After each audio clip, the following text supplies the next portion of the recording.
Hindi lang sa frontline laban sa Russia lumalaban ang Ukraine, kundi pati lampas paron.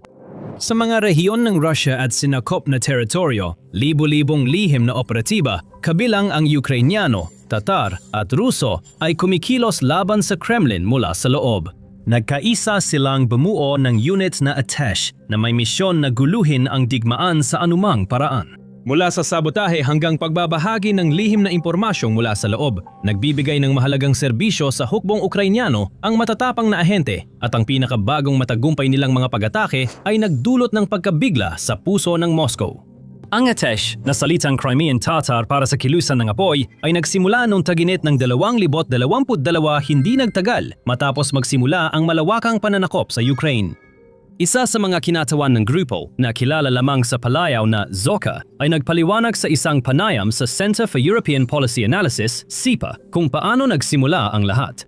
Nagpasimula ng kilusan ng grupong pro-Ukrainian na aktivista sa Crimea kasama ang mga Crimean Tatar. Humahaba na ang digmaan, hindi talaga nakakamit ng Russia ang mga layunin nito at malinaw na i-anunsyo ang mobilisasyon. Naging biyaya para sa kilusan ng mobilisasyon dahil nagkamali ng malaki ang mga kumander ng Russia. Pinilit nilang sumapi sa hukbong Ruso ang mga taga-Crimea. Ibig sabihin, may mga aktibong miyembro ng ATESH sa hukbo ng Kremlin na nagbukas ng mas maraming oportunidad para sa sabotahe at lihim na operasyon. Mula doon, nagsimulang lumago ang kilusan ayon kay Zoka. Mula sa simula ng mobilisasyon, mula noong taglagas ng 2022, ang mga unang ahente ng ATESH ay namobilisa sa hukbong Ruso. May mga kusang sumali at may na-draft. Simula noon, lalo pang lumaki ang kilusan. May kanya-kanyang dahilan ang bawat tao kung bakit sumali. Ang iba, tulad ng mga nagtrabaho sa pagpapatupad ng batas, ay may matinding damdamin ng kawalang katarungan sa pananakop. May mga ordinaryong tao na tumindig para gawin ang tama at ilan sa kanila ay direktang naapektuhan ng mga pangyayari sa Ukraine.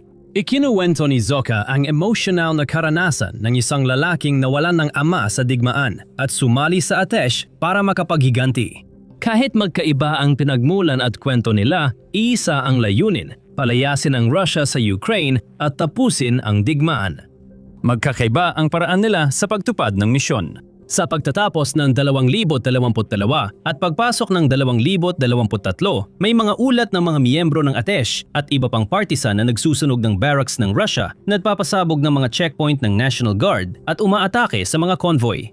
Karamihan sa operasyon ng kilusan ay nangyayari sa anino, palihim na minamanmanan ng mga ahente ang kampo militar, pasilidad ng depensa at negosyo ng Russia at ibinabahagi ang nalalaman sa Ukraine kaysa sa putukan at pagsabog.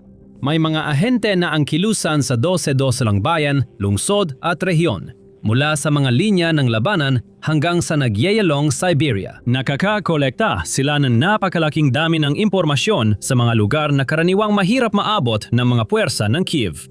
Napatunayan ng mahalaga ang impormasyong iyon ng ilang beses.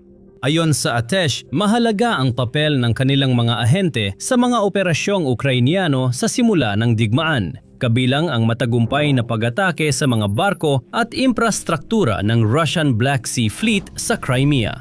Tulad in landing ship Minsk, Submarino Rostov-on-Don at operasyong Crab Trap na umatake sa punong tanggapan ng fleet sa Sevastopol na nagdulot ng pagkamatay ng 12 ng matataas na opisyal ng Russia. Ayon kay Zoka, ang aming mga tao at aktivista sa punong tanggapan ay nag-record ng lahat ng barko sa Sevastopol Bay, kung alin ang kinukumpuni, nagsasanay at pati schedule ng pagsasanay. Dahil sa aming impormasyon, nagawang umatake ng mga puwersa ng depensa. Habang tumatagal, mas naging alerto ang Russia sa ATESH kaya pinaiting ng Kremlin Intelligence Service ang pagtunton at pagpatay sa mga ahente sa kanilang hanay. Dahil dito, mas naging matalino, palihim at estratehiko ang grupo sa kanilang mga paraan. Ayon kay Zoka, ang pagtaas ng panganib ay naging dahilan ng paglayo ng ilan sa kilusan dahil sa takot para sa kanilang buhay at mga mahal sa buhay. Noong 2022, mas mataas ang sigasig noon. Maraming taong emosyonal na sumuporta at tumulong sa amin hanggat kaya nila. Humupa na ang emosyon at umalis na ang karamihan sa mga sumugal sa okupadong teritoryo. Ngayon, mas praktikal at organisado na. Pero hindi, dahil lumiit ng kaunti ang ATESH ay naging hindi na ito epektibo. Kabaligtaran pa nga. Sa katunayan, lalong lumakas at naging mas makabuluhan ang kilusan sa paglipas ng panahon. Noong 2024, pinangunahan nito ang proyektong BUNT, Riot sa Ingles, na lumikha ng pribadong channel ng impormasyon para sa mga sundalong Ruso na nag-aatubiling sumali sa mga opensibang halos pagpapakamatay ng Kremlin sa unahan. Nagbibigay ang channel na ito ng payo sa mga sundalo kung paano pabagalin o pigilan ang operasyon sa unahan, gaya ng pagbuhos ng itlog sa makina ng sasakyan, paborito sa lahat ng sangkot. Ang mga sundalong sumusunod sa mga rekomendasyon ng channel ay nagkakaroon ng pagkakataong mabuhay ng mas matagal na nagbibigay ng oras para sa posibleng pagtakas o pantalikod sa serbisyo militar. Samantala, hindi na kailangan mag-alala ng mga puwersang Ukranyano sa maraming grupong umaatake sa kanilang unahan. Ilang sandali matapos ilunsad ang channel, nakipag-ugnayan agad ang mga sundalo sa maraming okupadong teritoryo, kabilang ang Kherson, Donetsk at Zaporizhia sa kilusang Atesh, at kinumpirma nilang sinunod nila ang mga payo nito. Kinamit nila ang aming paraan, natuto sila, pero nasira ang kanilang gamit at hindi sila umalis. Hindi matatawaran ang halaga nito. Bagamat hindi na epektibo ang mga pagsalakay ng Russia sa unahan at madalas magdulot ng maraming patay sa panig ng Kremlin, may ilan pa ring nag-iwan ng bakas. Minsan nakakapasok ang ilang grupo sa linya ng Ukraine at nakakakuha ng maliit na lupa, kaya lumalawak ang kontrol ng mga Ruso at mas napapadali ang kanilang pagpaplano o pagpalibot sa mga posisyon ng Ukraine. Pinapabagal at ginagambala ng mga ahente ni Atesh ang mga pag-atake, nililimitahan ang kakayahan ng Russia sa digmaan kontra Ukraine. Nagbibigay sila ng dagdag na problema sa mga komander ng Kremlin na kailangang lutasin at dagdag na sakit ng ulo na kailangang harapin, habang pinapaliit ang hindi kailangang pagdanak ng dugo sa magkabilang panig. Para sa isa pang halimbawa ng mga aktibidad ni Atisha, itinuro ni Zoka ang ika-126 na Separate Coastal Defense Brigade ng Black Sea Fleet. Ang brigadang ito ay nasa Kherson Front at madalas umatake sa mga isla sa Dnipro River Delta. Dahil kay Atesh, bumaba ang bisa ng mga pag-atake dahil iniulat ng brigada ang sirang jet ski, sirang rubber boat at makinang hindi umaandar, lahat dulot ng palihim na sabotahe sa hanay ng mga Ruso. Ayon kay Zoka, lumaki at kumalat ang problema kaya napilitan ang mga opisyal ng Russia na mag-utos ng espesyal na investigasyon sa mga unit doon bilang desperadong hakbang laban sa mga lihim na operasyon ng Atesh. At hindi lang iyon. Tuloy-tuloy ang pagkalap at pagbabahagi ng impormasyon ng mga operatiba ng kilusan sa mga puwersa ng depensa ng Ukraine. Madalas hindi napapansin ang kanilang pagsusumikap pero labis itong pinahahalagahan ng militar ng Ukraine. Dahil sa dami ng impormasyong nakuha ng mga ahente, nagawang planuhin at isagawa ng Ukraine ang maraming matagumpay na pag-atake sa infrastruktura ng Russia. Sa mga nakaraang taon, tumataas ang ulat ng drone at missile attack sa oil refinery, pipeline, imbakan ng bala, imbakan ng gasolina, planta ng missile, pabrika ng drone at mga pantalan. Hindi lahat ng pag-atake ay gawa ng mga ahente ni Atisha, pero malaki ang naging bahagi nila sa marami sa mga ito. Tinutulungan nila ang drone crew at missile team ng Ukraine malaman ang eksaktong lokasyon ng mahahalagang infrastruktura, antas ng seguridad, uri ng mga depensang nasa paligid at saan nakaimbak ang mga importanteng ari-arian. Nagbigay si Zoka ng mga halimbawa ng mahahalagang pag-atakeng kinasangkutan ng Atesh, kabilang ang pag-atake sa mga pasilidad ng langis sa Luhansk, Crimea at daungan ng Kavkaz. Kasama ang pag-atake sa Kazan Gunpowder Plant at Baltimore Airfield kung saan nag-iimbak ang Russia ng maraming mga Su-34 na bomba at drone. Tungkol sa airfield, inulat ni Zoka, may ahente kaming nagtrabaho ron at natunton namin ang ilang drone operator. Pagkatapos, ipinasa namin ang impormasyon sa prente ng Donetsk. Habang dumarami ang ganitong insidente, mas pinaigting ng Russia ang paghuli sa mga ahente ng Atesh, ngunit laging nauuna ang mga partisan. Pero bago natin pag-usapan kung paano nila ginagawa yon at ilan sa kanilang mga pinakabagong operasyon, kung ganitong uri ng impormasyon ang gusto mo pang malaman, siguraduhin nakasubscribe ka sa The Military Show. Lingguhan namin itong ipinapaliwanag sa inyo. Nakakagulat, epektibo ang Atesh dahil nagtatrabaho sila sa mismong ilalim ng ilong ng mga Ruso habang iniiwasan ang pagkadiskubre. Nakakuha sila at nakatrabaho ang maraming sundalong Ruso nang hindi namamalayan ng kanilang mga kumander. Hindi na ito nakakagulat dahil habang humahaba ang digmaan at pumababa ang moral ng Russia, mas maraming sundalo ng Kremlin ang namumulat sa tunay na kalagayan ng kanilang bansa. Naunawan nila kung gaano kawalang saysay at walang kabuluhan ang tinatawag na espesyal na operasyong militar na ito. At nakita nila kung paano tinatrato ang kanilang mga kababayan na parang mga pambala lang na itinatapon sa gilingan ng karne sa paulit-ulit na walang saysay na pagsalakay sa harapan. Marami sa kanila ang hindi gustong sumali pero napilitan o pumirma na sila sa hukbo bago pa nila nalaman ang totoo. Ngayon, kahit mahirap ang sitwasyon, determinado pa rin ang mga sundalong ito na gawin ang tama at makipagtulungan sa mga Ukrainiano para pahinain ang digmaan ng Moscow mula sa loob. Marami ring kwento si Zoka tungkol sa mga sundalong Ruso na sumusuong sa panganib para mangalap ng impormasyong nakapagliligtas buhay. Sa harapan ng Zaporizhia, isang aktibong sundalo ang nakipag-ugnayan at ibinigay ang mga plano para sa isang pag-atake sa isang baryo. Nakatulong ito sa mga puwersa ng depensa ng Ukraine na matukoy ang totoong direksyon ng pag-atake, hindi ang peking direksyon na layuning iligaw ang ating mga tagapagtanggol at nagawa nilang mapigilan ang pagsalakay. Sa buong linya ng harapan, maraming katulad na kwento ang nangyari kung saan inakala ng mga kumander ng Russia na may kalamangan sila o masosorpresa nila ang kalaban, ngunit handa at naghihintay na ang Ukraine para bitagin sila. At lahat ng ito ay dahil kay Atesh. Patuloy ding nagsasagawa ng sabotahe ang mga ahente ng kilusan. Pinutol nila ang mga komunikasyon ng Russia na gamit sa pagtawag, koordinasyon at pagpaplano ng operasyon, pati pag-abala at pagsira sa sistema ng riles. Mahalaga ito sa makina ng digmaan ng Kremlin para mapanatili ang supply ng pagkain, tubig, bala at armas ng kanilang tropa. Noong Abril 2026, halimbawa, lumabas ang mga ulat tungkol sa kilusang paglaban na Atesh na sumira ng isang lokomotibong militar sa rehiyon ng Rostov. Naganap ang insidente malapit sa istasyon ng tren ng Likaya, mahalagang sentrong dinaraanan para sa kargamentong militar patungong sinakop na Zaporizhia. Madalas dumaan dito ang mga tren na may dalang bala, gasolina at nakabaluting sasakyan. Pero dahil kay Atesh, isa sa mga tren ay hindi na muling makakabiyahe. Iniulat ng grupo na ang halaga ng nasirang lokomotibo ay hindi bababa sa $100 at $50,000 dagdag pa nila. Pero ang tunay na halaga para sa Russia ay mas mataas pa. Naghihirap na ang sistemang riles ng Russia dahil kulang na sa gumaganang lokomotibo at halos wala ng kakayahan sa pagkukumpuni. Mahalaga ang bawat sasakyang pangriles at ngayon may isa na namang nawala.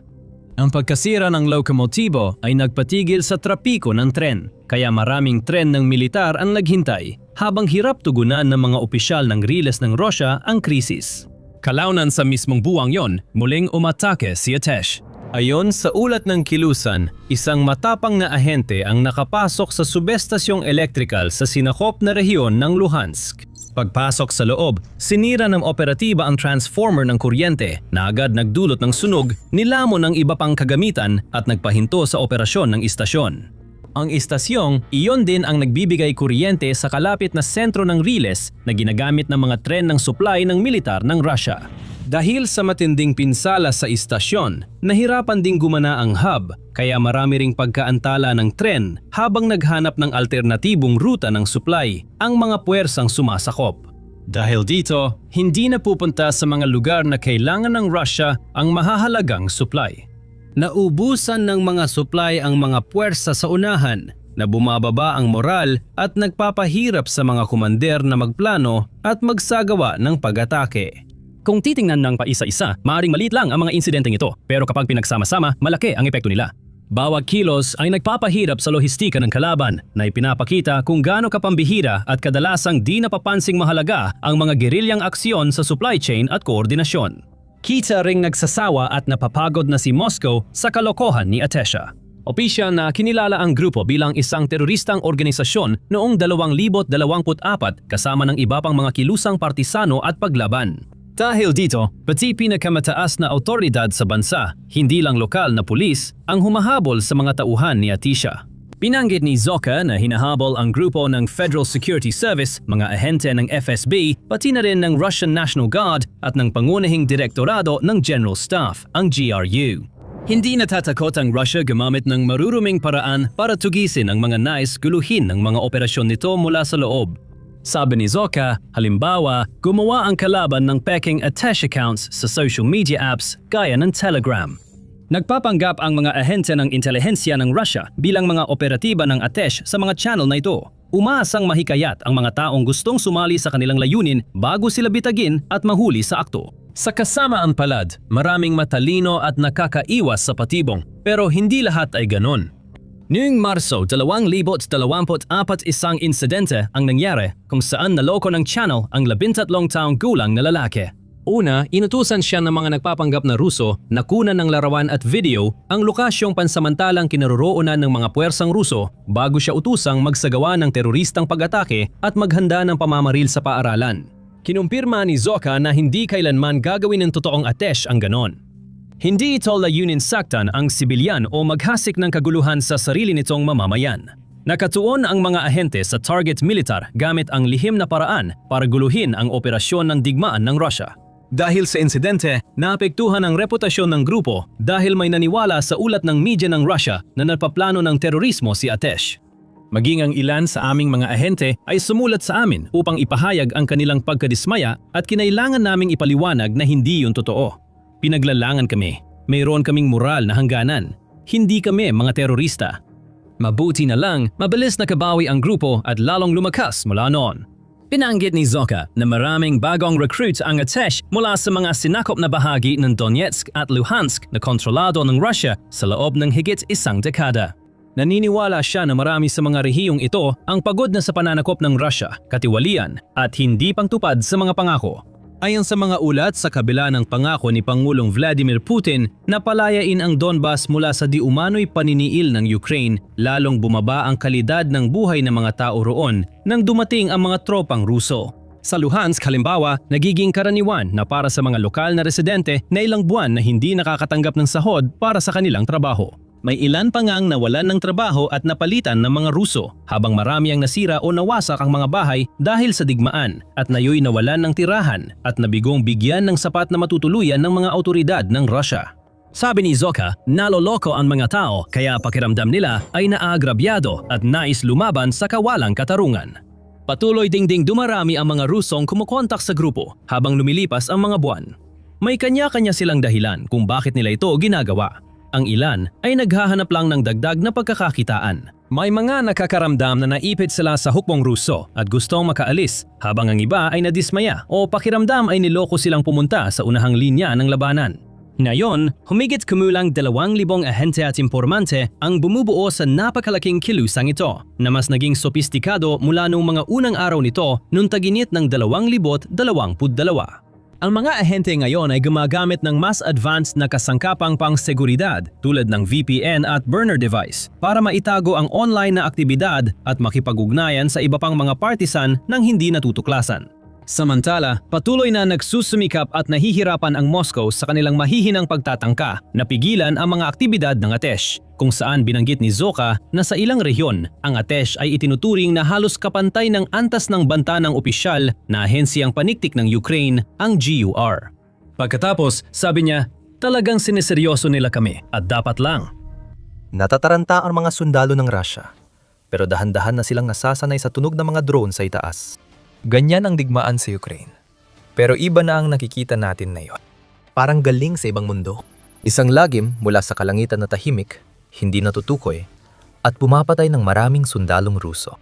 Diretsong sabihin, natatakot ang mga tauhan ni Putin. At tama lang.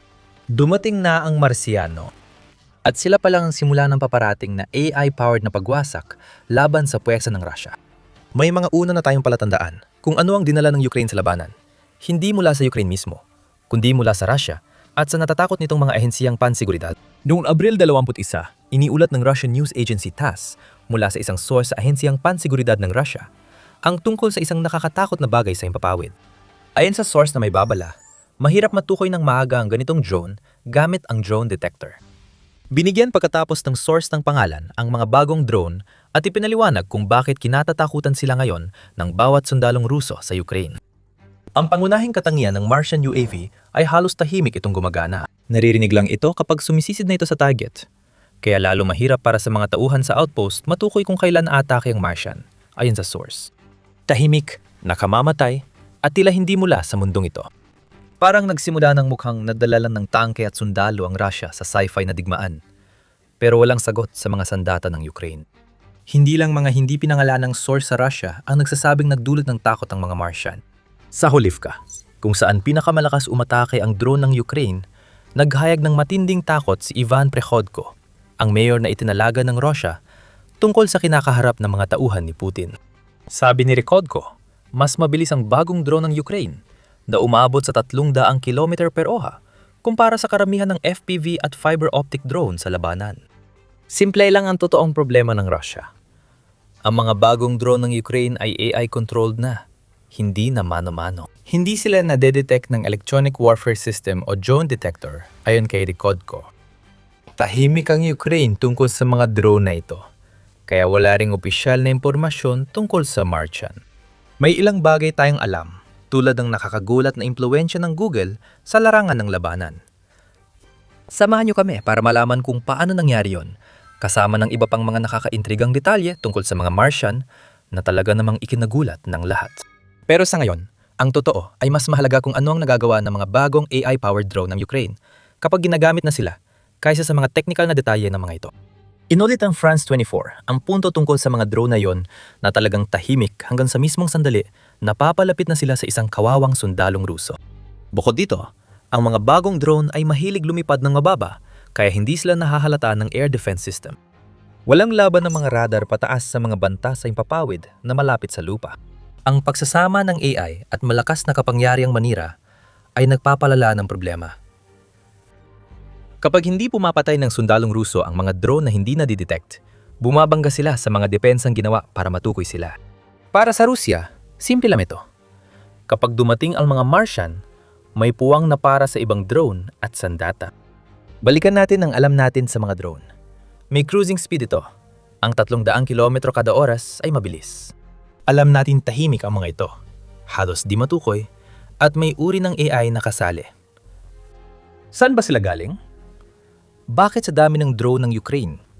Itong particular na unmanned aerial vehicle ang turing ng Russia na parang mula sa kalawakan. Masasagot natin ang tanong gamit ang impormasyon mula sa New York Times. Ibinunyag nito na ang Martian, kahit sa mga naunang bersyon ng teknolohiyang ito, ay tila lumilipad na mula pa nung unang bahagi ng Enero. 2025. Dati, itong tinatawag na Bumblebee. Naging usap-usapan ng galing ito nang subukan ng Ukraine ang bagong sandata nila. Noong Enero, isang Bumblebee ang nakapagpatigil sa isang Russian logistics truck habang lumilipad ng autonomo ayon sa ulat. Pagkalipas ng ilang buwan, isang Bumblebee na naman ang lumipad at tumama sa Russian armored vehicle na may electronic warfare systems na ginawa para pigilan ito kahit walang interbensyon ng tao. Kumalat na sa Russia ang balitang may bagong drone ng Ukraine na hindi mapigilan ng mga jammer. Ginawang prioridad ng Russia na makakuha ng isa sa mga drone ng Ukraine at agad nilang natutunan na ang tanging paraan para magawa yon ay pabagsakin ito. Dahil sa swerte, nagawa yun ng Russia ilang araw lang matapos atakihin ng Bumblebee ang isang armored na sasakyan. Ipinadala ang mga labi ng bagong drone ng Ukraine sa Center for Integrated Unmanned Solutions, pangunahing negosyo ng paggawa ng drone ng Russia sa labas ng Moscow. Pinag-aralan ng sentro ang labi at pinangalan ng Martianin, ibig sabihin ay Martian sa Russian, ang Bumblebee. Hindi basta lumitaw ang pangalang iyon. Binigyan ng Russia ng kakaibang pangalan ang bagong drone ng Ukraine dahil posibleng sangkot ang isang organisasyong hindi inaasahan sa digmaan sa Ukraine. Hindi Google. Darating tayo dyan. NASA. Hindi sinasabi na ginawa ng NASA ang Martian drone para sa Ukraine. Pero ayon sa Russia, malamang na ang teknolohiyang nagpapalipad sa Martian nang hindi natutuklasan habang umahatake ito sa mga sundalo at gamit ang militar ng Russia ay mula sa NASA Ingenuity program. Noong 2020 pa, ipinadala ng NASA ang Ingenuity Mars helicopter sa planetang pinagmulan ng pangalan ng drone. Una, itong lumipad noong Abril 2021 at sa loob ng susunod na 3 taon, natapos ng experimental drone na yon ang 70. Dalawang napaglipad, lahat ng ito ay isinagawa upang malaman kung gaano kahusay makakalipad ang isang drone sa isang planetang tulad ng Mars. Lumampas sa inaasahan ng Ingenuity drone. Ayon sa NASA, mas mataas at mabilis itong lumipad kaysa inaasahan. At ayon sa New York Times, maraming beses na natapos ng Ingenuity drone ang mga paglipad dito ng mag-isa o autonomo. Nagsimulang magpatunog ng alarma ang Center for Integrated Unmanned Solutions. Sa loob ng 1 o 2 buwan, May mga ulat na ginawa na halos sumisigaw tungkol sa posibleng pakikialam ng US sa paglikha ng nakakatakot na bagong drone ng Ukraine. Ang Martian ay nagdudulot ng seryosong banta ayon sa isa sa mga ulat at sinabi rin nito, walang epektibong panlaban at wala ring inaasahan sa malapit na hinaharap. Sa madaling salita, nagdala ang Ukraine ng halos hindi matinag na drone sa labanan at tanging swerte sa bala ang makakabagsak dito. Tama ang Rusya sa lahat ng ito, pati na sa pakikialam ng US. Gayunpaman, hindi lang bakas ng NASA ang makikita sa mga Martian drone ng Ukraine. May isa pang impluwensya na mas direktang sangkot dito. Ang impluwensyang iyon ay galing sa Google at sa paglihis nito sa nakasanayan para matiyak na nasa Ukraine ang kailangan nito para lumaban sa agresyon ng Rusya. Yun pa lang ay nagbabago na ng lahat para sa Ukraine. Pero bago tayo magpatuloy, isang mabilis na paalala na pinapanood mo ang The Military Show. Kung gusto mo ng ganitong impormasyon, mag-subscribe sa The Military Show. Malinaw ang impluwensya ni Eric Schmidt, dating pinuno ng Google, sa Martian. Mas higit pa ang ginagawa ni Schmidt kaysa sa ibang taga-suporta ng Ukraine. Hindi siya basta nagbibigay ng pera o salita lang. Ginagamit ni Schmidt ang kanyang kombinasyon ng kaalaman sa teknolohiya at kakayahang pinansyal upang buuin ang pinagmumulan ng mga sandata na nagbibigay ng bangungot sa mga sundalo ng Russia. Ang The Martian ay isa sa mga sandatang yon at produkto ito ng isang startup na pinapatakbo ni Schmidt na tinatawag na White Stock. Noong Enero 2024, ibinunyag ng Forbes ang top secret na proyektong militar. Ngunit kaunti na lang ang balitang lumabas pagkatapos noon. Sapat na ang narinig namin noon para kumbinsihin ang sinumang nakatutok na posibleng maging game changer ang White Stock para sa Ukraine. Si Schmidt ay nagsimulang mag-recruit ng ilan sa pinakamagagaling at pinakamatalino mula sa Silicon Valley. Ang mga dating empleyado ng mga kumpanyang tulad ng Apple, SpaceX at ang dating kumpanya ni Schmidt na Google ay napunta sa White Stock, kung saan nagtatrabaho sila kasama mga dating miyembro ng mga ehensya ng pamahalaan ng US. Nagsimula na magkaroon ng mga hackathon. Gamit ang impluwensya niya, nakakakuha si Schmidt ng mga teknolohiyang di kayang makuha ng ibang negosyo. Ang proyekto noon at hanggang ngayon ay ang paggawa ng mga drone na pinapagana ng AI na maaring gamitin ng Ukraine. Mula sa lahat ng trabahong ito, nagmula ng Martian. Ang teknolohiyang nagsimula sa isang laboratorio ng NASA at napunta sa Mars ay ngayon ay nakarating na sa Ukraine. Hindi ito kailangan ng GPS para mag-navigate. Sapat na ang otomatikong pag-scan ng mga tampok ng lupain. Isang dekuryenteng motor na may bigat na humigit kumulang 10 kilo ang tumutulong dito para manatiling tahimik. Mura lang ito. Gumagamit ito ng mga advanced na electro-optical na sistema ng pagtukoy at pagkilala ng target na gumagamit ng AI para matyak na eksaktong tinatamaan nito ang dapat tamaan. Kahit encrypted ang video at datos na ipinapadala ng drone pabalik sa Ukraine, kaya hindi ito nahahack ng Russia at walang makukuhang impormasyon ang mga heneral ni Putin mula sa reaksyon ng mga sundalong nakakakita dito. Totoong umiiral ang Martian, hindi ito katang-isip. Hindi ito isang kabaliwang ideya na gawa-gawa lang ng isang mayamang tao na mas marami ang pera kaysa sa sentido komun. Totoong-totoo ang Martian. Sinisira nito ang mga puwersa at kagamitan ng Rusya habang tayo ay nagsasalita. At yan ay isang malaking problema para kay Putin. Gayunpaman, simula pa lang ito ng mas malalang problema. Sa likod ng balita sa Martian drone, mas malaking issue ang kinakaharap ng Russia. Tuloy-tuloy na AI revolution ng Ukraine. Malayo nang naiwan ng Russia. Malinaw nang sinabi ng Ministry of Defense ng Ukraine na tinitingnan nila ang AI bilang tunay na game changer sa laban ng Ukraine kontra Russia. Noong Mayo 4, malinaw na sinabi ni Danilo Tzvok, CEO ng Defense AI Center A1 ng Ukraine, sa mga pahayag ng ministry. Sabi ni Tzvok, hindi layunin ng Ukraine na gawing 100% autonomous ang labanan gamit ang AI. Tungkol ito sa pagiging epektibo at sa paggawa ng mga sandatang nagpapababa ng panganib sa mga sundalong Ukrainian habang pinalalaki ang pinsalang idinudulot sa Russia. Ayon kay Tzvok, mahalaga ang ginagawa ng mga kumpanyang tulad ng Defense AI Center ISA na katuwang ng gobyerno ng UK para maprotektahan ang demokrasya sa kanluran. Dapat mag-develop ng kakayahan sa depensa ang mga demokrasya. Kung walang AI, hindi nila epektibong mapangangalagaan ang kapayapaan, ayon kay Tzvok. Mga komento may sariling interes mula sa AI tech guru siguro. Ngunit ang yabang ni Tzvok ay napapakita na nakikita ng Ukraine ang mga AI-powered na sandata na ipinapakilala nila sa larangan ng digmaan bilang isa sa pinakamahalagang pag-unlad na nagawa sa laban kontra sa autoritarianismo ni Putin. Ang Martian ang nangguna sa bagong AI-powered drones na sumisira sa opensibo ng Russia. At hindi lang mga drone ang saklaw ng AI wave ng Ukraine. May ilang sandata pang ina-automate para bigyan ng kalamangan ng Ukraine laban sa puwersa ni Putin. Natatalakayin natin maya-maya. Manatili muna tayo sa usapang drone. Ayon kay Kirilo Budanov, pinuno ng opisina ng Pangulo ng Ukraine at dating isa sa mga pangunahing tauhan ng intelihensya ng Ukraine, ay nagsabing umabot na ang labanan sa punto kung saan nararating na ang mga limitasyon ng kasalukuyang teknolohiya na nagtutulak sa pagyusbong ng mga bagong teknolohiya kung nais ng Ukraine na manatiling nangungguna. Kailangan ng autonomous na mga plataporma na kayang tukuyin ang target at kumilos ng walang direktang kontrol ng tao. May naunang pag-unlad ang Ukraine sa larangang ito at inaasahang magiging mahalaga at maaring hindi inaasahang salik ito sa labanan sa malapit na hinaharap ayon kay Udanov. Maaring hindi pa 100% autonomous ang labanan, pero mukhang yon ang layunin ng Ukraine. Hindi lang basta sinasabi ng Ukraine ang lahat ng ito habang magmumuni-muni tungkol sa isang theoretical na hinaharap. Ginagastusan at binibigyan ng oras para gawing mas autonomous hanggat maaari ang labanan. Ang mga kumpanyang tulad ng Swarma na gumagawa ng software para pag-ugnay ng mga drone swarm na binubuo ng iba't ibang uri ng sasakyang panghimpapawid na walang piloto ay tumutulong palaganapin ng AI technology ng Ukraine sa kanilang mga puwersang gumagamit ng unmanned systems. Ayon sa Ukraine Arms Monitor, nagamit na ang Swarmer technology sa mahigit 100,000 misyon sa Ukraine mula Abril 2024. Tulad ng Whitestock, may mga kumpanyang gumagawa ng espesipikong teknolohiya at drone, at ang mga ito ay maaring maging inspirasyon sa mga susunod na drone ng Ukraine sa labanan. Sobra-sobra ang mga kumpanya sa Ukraine na nagtatrabaho para maisakatuparan ang estratehiyang nakabase sa drone. Malaking industriya ng depensa ng sektor ng drone, at inaasahang makakagawa ito ng 7 milyong drone para sa Ukraine sa 2026 ayon sa Kyiv Independent. Katumbas ito ng halos 19,000 drone na ginagawa araw-araw.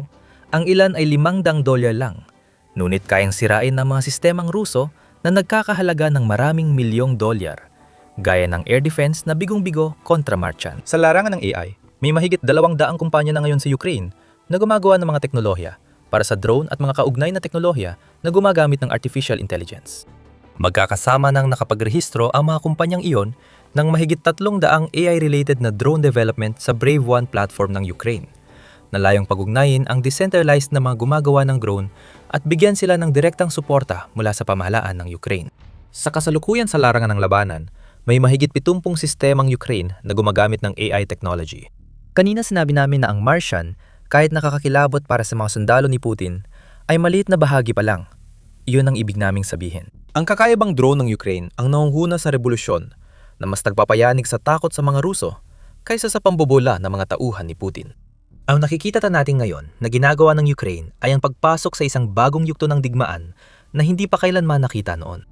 Ang AI integration ay tumutulong sa mga drone ng Ukraine na otomatikong matukoy at sundan ng mga target kahit sa gitna ng electronic warfare. Kayang magproseso ng mga drone ng mas maraming datos na mas mabilis kaysa tao. Kaya nagagawa nilang gumawa agad ng mga pagbabago sa ginagawa ng mga drone ng Ukraine na halos walang pakikialam ng mga operator. Nasasaksihan natin ang simula ng otonomiya sa aksyon at di magtatagal ay sisikat ang AI drone na parang susunugin ang Russia. Araw-araw may bagong drone at software prototype na sinusubukan. Karamihan ay pinopondohan ng Ukraine at mga katuwang nito. Ngayon, meron na tayong mga tulad ni Eric Schmidt na nagsisilbing mga tagapangtanggol para sa layunin ng Rusya. Talagang naglalagak ng puhunan para makapaghatid ng teknolohiyang parang hinugot mula sa Star Wars. Dati, ang mga sandata ay limitado ng fiber optic cable o kaalaman ng operator. Pero ngayon kaya na nilang lumipad ng sabay-sabay, pumili ng target habang gumagalaw, at malampasan ng lahat ng paraan ng Rusya para pigilan sila. Bago sumikat ang araw, dapat magpatuloy sa pagbuo ang Ukraine. Malinaw na maraming benepisyo ang AI pagdating sa mga drone. Pero kung may isang bagay tayong natutunan tungkol sa Ukraine mula nang simula ni Putin ang kanyang pananakop, ito ay hindi hinahayaan ng Ukraine na mapabayaan ng anumang natuklasan kapag ito ay nadiskubre na. Namungguna ang AI drone sa revolusyong otonomo, ngunit pinalalawak ng Ukraine ang paggamit ng AI sa iba pang sandata bukod sa Martian at mga katulad nito. Lumilitaw ng AI kahit saan, at masama ito para sa Russia. Noong Mayo-siyam, iniulat ng Kiev Post na gumawa ang Ukraine ng AI-powered turret gamit ang Brave One cluster para subaybayan at wasakin ang Russian fiber optic drone. Ang mga drone na ito ay tulad ng AI drone ng Ukraine na hindi napipigilan ng electronic warfare, ngunit hindi otonomo at limitado ng haba ng kable. Tumugon ang Ukraine sa mga drone gamit ang mas maraming AI sa mga turret, aktibo na ngayon sa 10 unit, at posibleng maging karaniwang depensa laban sa isa sa pinakamahalagang sandata ng Russia sa harapan. Nakikita pa natin na isinasama ng Ukraine ang AI sa iba pang mga sandata na parang hindi pangkaraniwan. Noong Mayo, siyam iniulat ng Interesting Engineering na sinusubukan ng Ukraine ang bagong anti-drone laser na may abot na 5 kilometro. Trizub ang tawag sa laser na ito na nasa huling pagsusuri bago gamitin sa labanan. Dahil sa laser defense, kayang kabagsakin ng Ukraine ang Russian Shahid drones nang halos libre, walang kailangang bala o interceptor drone. Matagumpay na nasubukan ng laser laban sa target na 18 sentimetro, kaya hindi problema ang mga Shahid. Gamit ang AI, mabilis sa tutunton at tinatarget ang paparating na Russian drone, kaya bumabagsak ito agad bago pa malaman kung anong tumama. Naalala mo ba nung sinabi namin na mahalaga sa Ukraine ang teknolohiyang ito dahil naniniwala silang kaya nitong protektahan ng demokrasya? Hindi simpleng usapan mula sa Ukraine ito. Inilathala ng NSS Magazine noong Abril na ibinabahagi ng Ukraine ang drone at AI data nila sa mga kaalyado sa kanluran para magamit sa pagsasanay ng kanilang AI models. Ibig sabihin, nagiging higit pa sa isang kasangkapan ng AI para sa Ukraine sa larangan ng labanan. Nagdadala ng bagong takot kay Putin at tauhan niya ang mga drone tulad ng Martian dahil ginagamit ng Ukraine ang datos nito para mas maging mahalaga sa mga bansang tumututol sa paniniil niya. Tagumpay ng kanluran ang mga pagsulong ng Ukraine. Ibig sabihin, hinaharap ng Russia ang mas nagkakaisang kanluran, hindi lang sa ideolohiya, kundi pati sa kakayahan nitong harapin ng Russia. Sinusubukan ng Russia na makasabay sa paggawa ng sariling AI drone at gamitin ito laban sa Ukraine. Madalas magkamali ang mga drone ng Russia at di kasing advance kahit na mga naunang bersyon ng AI tech ng Ukraine. Ayon sa ulat ng Russia, ang autonomous terminal guidance ng Ukraine sa mga drone tulad ng Martian ay may direct hit rate na higit 70% na nakakabaliw, lalo na sa kabila ng air defenses, electronic warfare at iba pang countermeasure ng Russia. Simple lang ang realidad kay Putin na yon. Nandito na ang mga Martian. Sila pa lang ang simula ng mga pagsulong ng Ukraine na nagbago sa patakaran ng modernong digmaan. Mas gaganda pa ang teknolohiya. Lalo pang dudumi ang salawal ng Rusya. Ang AI-powered na pagpatay na nangyayari at lalala pa ay posibleng mapahinto agad ang pananakop ni Putin. Ang Rusya ang lugar ng digmaan. Oo, buong Rusya. Nasusunog ang mga base ng himpapawid at oil refinery, tinatamaan ng drone ang mga target na daan-daang milya ang layo mula sa unahan ng labanan na parang madali lang. Ang mga dating hindi dapat nadadampian na lugar ay tinatamaan na ngayon. Ang mensahe, wala nang ligtas na lugar. Ito ang masakit para sa Moscow. Hindi ito biglaan, matagal na itong nabubuo. Bawa atake ay mas malalim, matapang at mahirap pigilan. Akala ng Rusya kaya nilang tawirin ang mga hangganan ng Ukraine at kunin ang gusto nila. Hindi nito inasahan na makakatagpo ng matinding paglaban at siguradong hindi nito inasahan na kailanman ay makakaranas ito ng mga ganting atake sa sarili nitong teritoryo. Pero nagkamali ng malaki ang Rusya. Lumaban ng Ukraine. Ipinagtanggol nito ang sarili nitong teritoryo. Habang lumilipas ang panahon, lalo pa itong sumusulong, nagpapakawala ng mga drone at missile at maging ng malalaking pagsalakay sa mga rehiyon ng Rusya. Unti-unti, dala ng bawat atake ng Ukraine ang digmaan sa loob ng Rusya.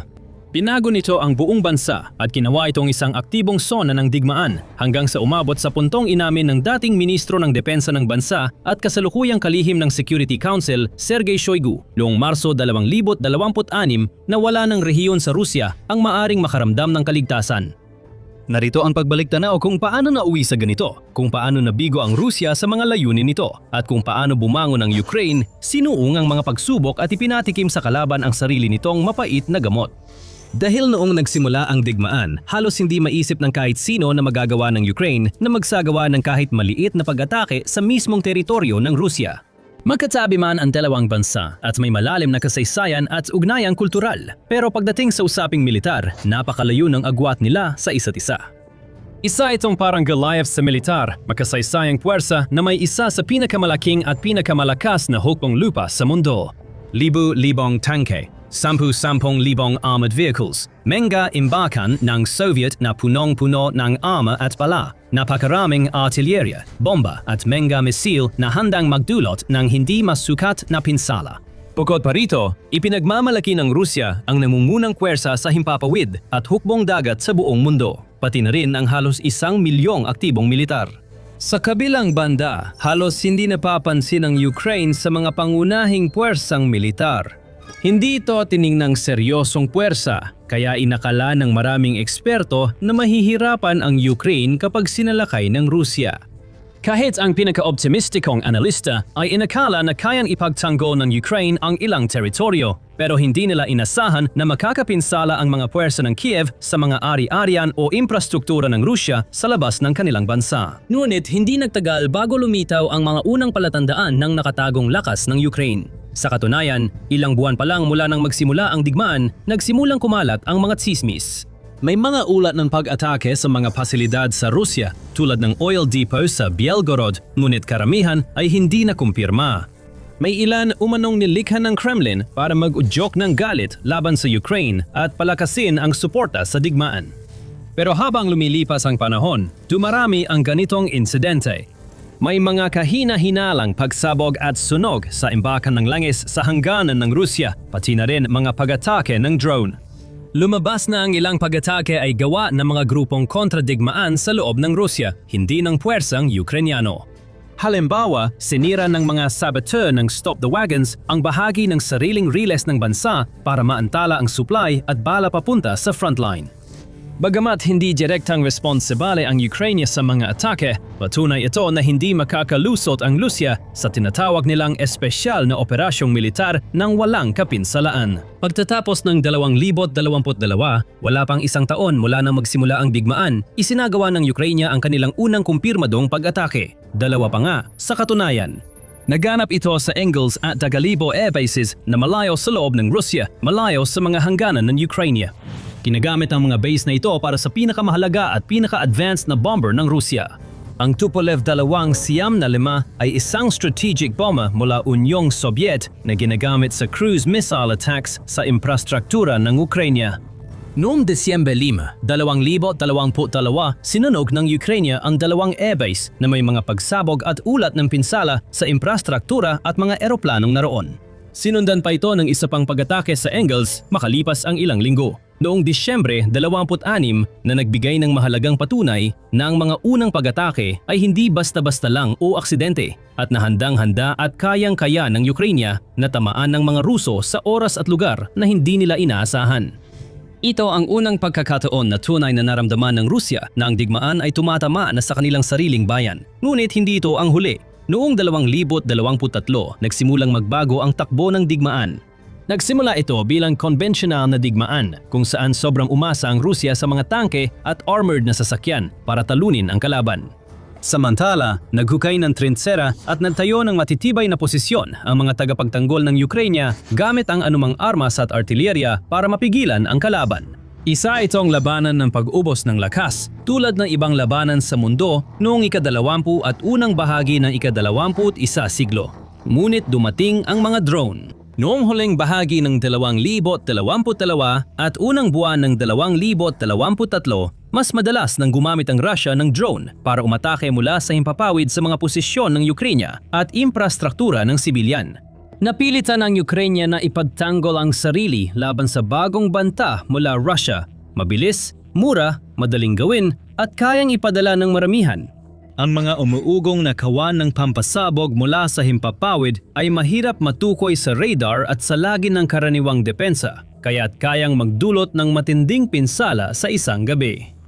Hindi lang nagdusa ang Ukraine sa bagong yugto ng digmaang gamit ang drone. Natuto sila, nagbago at nagsimulang bumuo ng sariling industriya ng drone. Kung kaya ng Moscow, kaya rin ng Kyiv. Noong Mayo 3, 2023, ipinakita ng mga drone ng Ukraine ang kanilang kakayahan nang tamaan nila ang paliparan sa Bryansk, Russia. 2 target ang tinamaan, 2 ang nawasak at may isang drone na hindi natagpuan. Sa parehong araw may ulat ng drone attack sa Kremlin, tahanan ng pamahalaan ng Russia. Ilang linggo matapos, mas maraming drone ang namataan sa Moscow at 8 ang nakapasok sa kabisera. Kahit hindi sila nagdulot ng malaking pinsala noon, malaking balita pa rin ito. Ang Ukraine na hindi inaasahang lalaban ng matindi ay naglunsad ng pag-atake sa kabisera ng Russia halos 300 milya mula sa kanilang hangganan. Ang kabisera at pinakamalaking lungsod sa Russia, tahanan ng mahigit 13 milyong tao.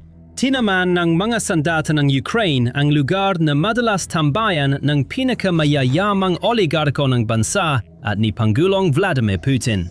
Kung nagawa ng Kiev ito 1 taon mula nang magsimula ang digmaan habang nilalabanan ang matitinding atake ng Russia sa lupa at himpapawid araw-gabi, ano pa kaya ang magagawa nito? Malapit na nating malaman.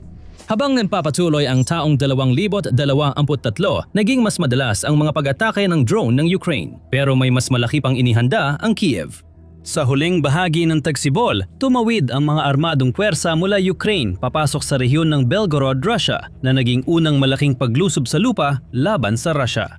Ang puwersa ay binubuo ng mga voluntaryong hindi Ukrainian gaya ng mga anti-Kremlin na grupong Ruso tulad ng Legion ng Kalayaan ng Russia at mga mandirigma mula Poland at Belarus. Ito pa rin ang pinakamalaking pag-atakeng mula sa kabila ng hangganan sa digmaan hanggang noon. Nagsabotahe, nanira at nagwasak ng mga voluntaryong mandirigma ang infrastruktura at kagamitan ng Russia bilang suporta sa tagapagtanggol ng Ukraine sa aksis ng Sumy at Kharkiv. Nagkaroon din sila ng malaking epekto sa moral ng mga tropa ng Kremlin. Marami sa mga sundalong iyon ay pinakain ng kasinungalingan. Tinawag silang bayani at ipinadala sa misyon para palayain ang Ukraine. Inakala nilang tatanggapin sila ng mga tao sa Ukraine matatapos ang espesyal na operasyong militar sa loob lang ng ilang linggo at madali nilang maitaas ang bandila ng Russia sa Kyiv. Hindi lang napatunayang mali ang mga pahayag, kundi may mga puwersang kalaban na ngayon ay pumapasok na mismo sa teritoryo ng Russia. Hindi dapat mangyari ito. Para sa marami sa Russia, dito nila unang naramdaman na parang mabilis at delikadong nawawala sa kontrol ng Kremlin ang digmaan. Lalalala pa ito, pero bago yon, ito ang dahilan kung bakit namin ginagawa ang palabas na ito tungkol sa militar, para ipaliwanag kung paano gumagalaw ang kapangyarihan. Kung bago ka, mag-subscribe para di mo ma-miss ang susunod. Ang 2024 ay magiging isang mahalagang taon sa labanan, sa maraming paraan. Inasahan ni Putin at ng Kremlin na mababagsak na ng hukbong Ruso ang Ukraine ngayong taon sa malawakang opensiba para durugin ang depensa ng bansa at makamit ang tagumpay. Ngunit hindi ito nangyari. Imbes na humina, lalo pang lumakas ang Ukraine sa 2024, mas madalas at mas estratehiko ang kanilang mga drone attack laban sa mga target ng Russia.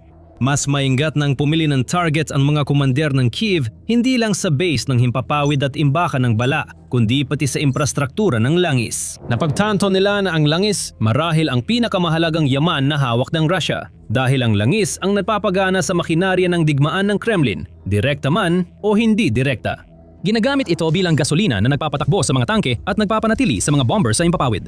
At nagdadala rin ito ng napakalaking halaga ng pera sa ekonomiya ng Russia na magagamit ni Putin upang ipagpatuloy ang digmaan, upang patuloy na tustusan ang sweldo ng mga sundalo at ang malakihang produksyon ng kagamitang militar.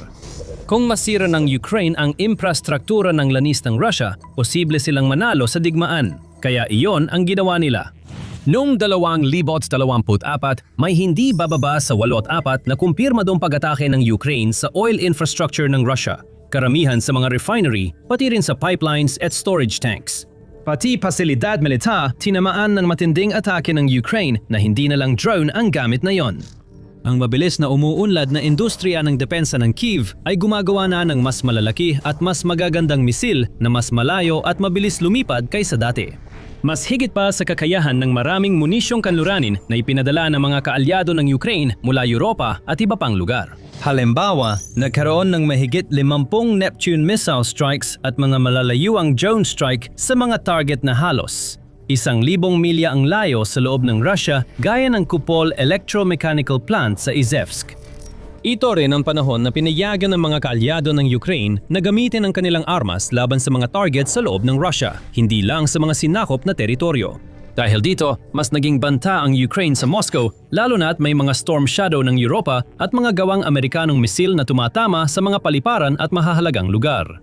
Sa dagat din, naging napaka-aktibo ng Ukraine sa kanilang mga pag-atake. Nagsagawa ito ng maraming pag-atake sa Black Sea Fleet ng Russia, pinalubog ang punong barko, ang cruiser na Moskva noong 2022 at winasak ang iba pang landing ship, missile ship at submarino sa digmaan. Dahil sa matinding pinsala, inilipat ng mga komandante ng Russia ang karamihan ng kanilang fleet sa mas ligtas na lugar at inalis ang mga barko mula sa estratehikong pwesto malapit sa baybayin ng Crimea. Nabawasan ito ang banta ng missile strike mula sa mga barkong iyon at nagbukas ng daanan para maipadala ang butil at iba pang produkto mula Ukraine na nagpasigla sa ekonomiya ng bansa. Sumunod ang mas malaking pag-atake, ang pagsalakay sa Kursk. Noong Agosto 6, 2024, nagtatag ang mga puwersa ng Ukraine ng bagong linya ng labanan sa Kursk, Russia. Isang hindi pa nangyayaring hakbang na nagdala ng bigmaan sa loob mismo ng Russia. Wala silang planong sakupin ang teritoryo ng Russia o pumatay ng sibilyan tulad ng ginawa ng Kremlin sa Ukraine. Sa halip, ito ay isang estratehikong desisyon, isang paraan upang ilihis ang mga puwersa ng Russia na nagsimula ng mas dumami at lamangan ang ilang posisyon ng Ukraine sa ibang mga rehiyon na pinilit silang magkalat at hatiin ang kanilang mga rekurso upang labanan ang pagsalakay sa Kursk na nagbigay ng oras at pagkakataon para makahinga ang matatapang na tagapagtanggol ng Ukraine. Sa umpisa, kaunti lang ang pagtutol na hinarap ng puwersa ng Ukraine. Walang sapat na tropang Ruso sa lugar para makapagbigay ng matinding laban at marami sa kanila ay walang karanasan at hindi handa para harapin ang ganitong uri ng pagsalakay. Dahil dito, mabilis na nasakop ng hukbo ng Kiev ang mahahalagang bayan at ngayon nahuli ang mga tropa at kinuha o winasak ang mga kagamitang Ruso na nakita nila. Sa Rurok, may presensya ang sandatahang lakas ng Ukraine sa mahigit 80 pamayan ng Ruso at napanatili ito hanggang Marso 2025 bago magdesisyong umatras ang mga komander ng Kiev. Ipinakita ng Russia ito bilang tagumpay pero sa katotohanan matinding pagkatalo ito. Ito ang unang beses sa mga dekada na may kalaban na tumawid sa hangganan ng Russia at kumontrol ng bahagi ng teritoryo nito. Kahit umalis ang Ukraine, nagdulot sila ng malaking pinsala, maraming kaswalti at nag-iwan ng mga mina at improvised na pampasabog na kailangang harapin ng mga Russian. Na-distract nito ang kalaban kaya nakabawi at nakapagtipon muli ang Ukraine sa iba pang lokasyon sa frontline, dahilan upang mapigilan ang Kremlin na masakop ang malalaking bayan o lungsod. Sa kabuuan, naging kahanga-hanga ang 2024 para sa Ukraine pagdating sa matagumpay na pagganti sa kanilang kalaban. Mas lalo pang gumanda ang 2025.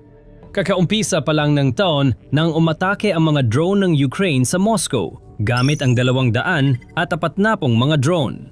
Tumawid ang mga ito mula Ukraine, tinarget ang mga pasilidad ng militar at langis sa iba't ibang bahagi ng Russia. Simula pa lang ito. Noong 2025, ang drone attacks ng Ukraine sa mga posisyon ng Russia ay dating buwanan o kada 2 linggo, ngunit naging halos araw-araw na. Sa puntong ito, na-master ng Ukraine ang drone warfare at nalampasan ng kalaban sa paggawa at paggamit ng mas sari-sari at mas epektibong mga drone para sirain ang infrastruktura at durugin ang moral ng kalaban. Gumagawa rin ito ng mga UAV sa mas malaking dami kaysa dati. Mula 20,000 kada buwan ay umabot ito sa 200,000 kada buwan. Ang mga planta ng produksyong militar, oil refinery, storage facility at mga paliparan, isa-isa silang pinasabog at sinilaban ng mga kamikaze strike ng Ukraine. Lumitaw ang epekto ng sunod-sunod na pag-atake sa oil infrastructure kay Putin, lalo na sa ekonomiya. Ang pag-atake ng Ukraine ay nadulot ng tinatayang $12 bilyong na pagkalugi sa Russia na sunog ang maraming langis at bumaba ang produksyon. Sinira ng mga drone at missile ang mahahalagang military assets ng Kremlin gaya ng air defense system at radar na nagkakahalaga ng bilyon-bilyong dolyar. Sumunod ang pinakamapaminsala at tanyag na pag-atake, ang Operation Spiderweb. Noong Hunyo 1, 2025, isinagawa ng Ukraine ang isang planong mahigit 1 taon ng pinaghandaan. Nagtago ito ng maraming drone sa mga truck na ipinadala sa mahahalagang lugar sa Russia, malapit sa pangunahing airbase. Pagdating sa posisyon, bumukas ang truck at pinakawalan ang mga drone na umatake sa mga nuclear-capable bomber ng Russia at iba pang sasakyang panghimpapawid. Ayon sa ulat, halos 1 katlo ng bomber fleets ng Russia ang nawala at nasira ang bilyon-bilyong dolyar na kagamitan ng Kremlin sa loob ng 1 araw. Target din ng Kiev ang Black Sea Fleet na dumanas ng ilang malalaking pag-atake noong 2025, nagdulot ng pinsala, paglubog ng ilang barko ng Russia, sinira ang infrastruktura gaya ng Novossibirsk Submarine Port at nagpadala ng malinaw na mensahe sa Kremlin. Hindi mahalaga kung gaano kakalayo o saan mo itago ang mga barko, matatagpuan at masisira pa rin ang mga ito. At kaya papasok tayo sa 2026, isa na namang mahalagang taon sa digmaan na, ayon sa Russia, ay dapat tumagal lang ng ilang linggo. Matapos ang mga taong pagsisikap, pagdurusa at pagtitiis sa tuloy-tuloy na pag-atake ng Russia, maaring nanghihina na ang Ukraine. Sa katunayan, yan mismo ang inaasahan ni Putin, umaasang kung mapapatagal niya ang digmaan, sa huli ay bibigay, yuyuko at mababasag ang Ukraine sa bigat ng kanyang dambuhalang makinarya ng digmaan. Pero hindi yon nangyari. Pagsapit ng 2026, hindi umatras o umurong ang Ukraine bagkus lalo nitong pinaigting ang laban. Nagpatuloy ito sa pagsasagawa ng matitinding pag-atake sa mga infrastruktura ng langis sa loob ng mga rehiyon ng Rusya. Pinabilis nito ang pag-develop at deploy ng mga bagong sandata tulad ng long-range Flamingo missile, habang patuloy na ginagamit ang mga sandatang ibinigay ng mga kaalyado gaya ng Storm Shadow mula Pransya at UK at iba pang dayuhang missile. Noong Pebrero 2026, tinarget ng Ukraine ang planta ng missile fuel ng Rusya sa rehiyon ng Tver. Noong Marso, sinundan nila ito ng pag-atake sa isang pabrika ng paggawa ng microchip at bahagi ng missile. Mas madalas nang nakita ang Flamingo, unang tinarget ang Kaputsin Yard test range, tapos tinamaan ang Votkins plant, mahalagang bahagi ng depensang Rusya. Nagpamalas ang Ukraine ng mas advanced na drone tactics, kabilang ang bagong record noong Marso, 8 nang maglunsad sila ng 754 na drone, pinakamarami sa kasaysayan, na tumama sa iba't ibang bahagi ng Rusya at okupadong rehiyon. Libo-libong drone ang ipinadala sa mga sumunod na araw at linggo, tumawid ng daan-daang milya sa himpapawid ng Rusya, nilampasan ng air defense systems ng Kremlin at tinamaan ng mga target sa 12-12 ng magkakaibang rehiyon. Noong huling Marso, tinamaan ng Ukraine ang ilang sa pinakamahahalagang daungan ng pagluluwas ng langis ng Rusya sa Baltic Sea, nagdulot ng malalaking sunog at malaking pagkaantala sa industriya ng langis. Bigla na lang, hindi na iisang refinery o pipeline lang ang tinatamaan minsan sa isang buwan o kada ilang linggo. Halos araw-araw tinatamaan ang ilan sa pinakamahalagang bahagi ng makinarya ng ekonomiya ng Rusya. Hindi mabilang na galon ng langis, bilyon-bilyong dolyar na pinsala. Pinakamahinang kalagayan ng ekonomiya ng Rusya sa maraming taon. Napilitan ng sentral na bangko ng bansa na itaas ang mga antas ng interes sa record na antas. Ang mga karaniwang pamilyang Ruso ang magbabayad para sa digmaan ni Putin habang tumataas ang presyo ng mga pangunahing pangangailangan. At mas marami sa budget ng bansa ang ginagastos sa mga misil at makinang pangkamatayan, imbes na sa kalusugan at edukasyon. Bawat buwan, humihina ang Rusya habang lumalakas ang Ukraine. Sinusuportahan ito ng datos. Sa kabila ng patuloy na pambobomba ng Rusya sa mga bayan at lungsod ng Ukraine, nagdulot pa rin ng malaking pinsala sa militar at ekonomiya ang puwersa ng Kyiv bilang ganti. Ang kanilang pag-atake sa mga pasilidad ng langis at mahahalagang lugar ay nagdulot ng mas malaking gastos sa Kremlin at patuloy pa rin ito.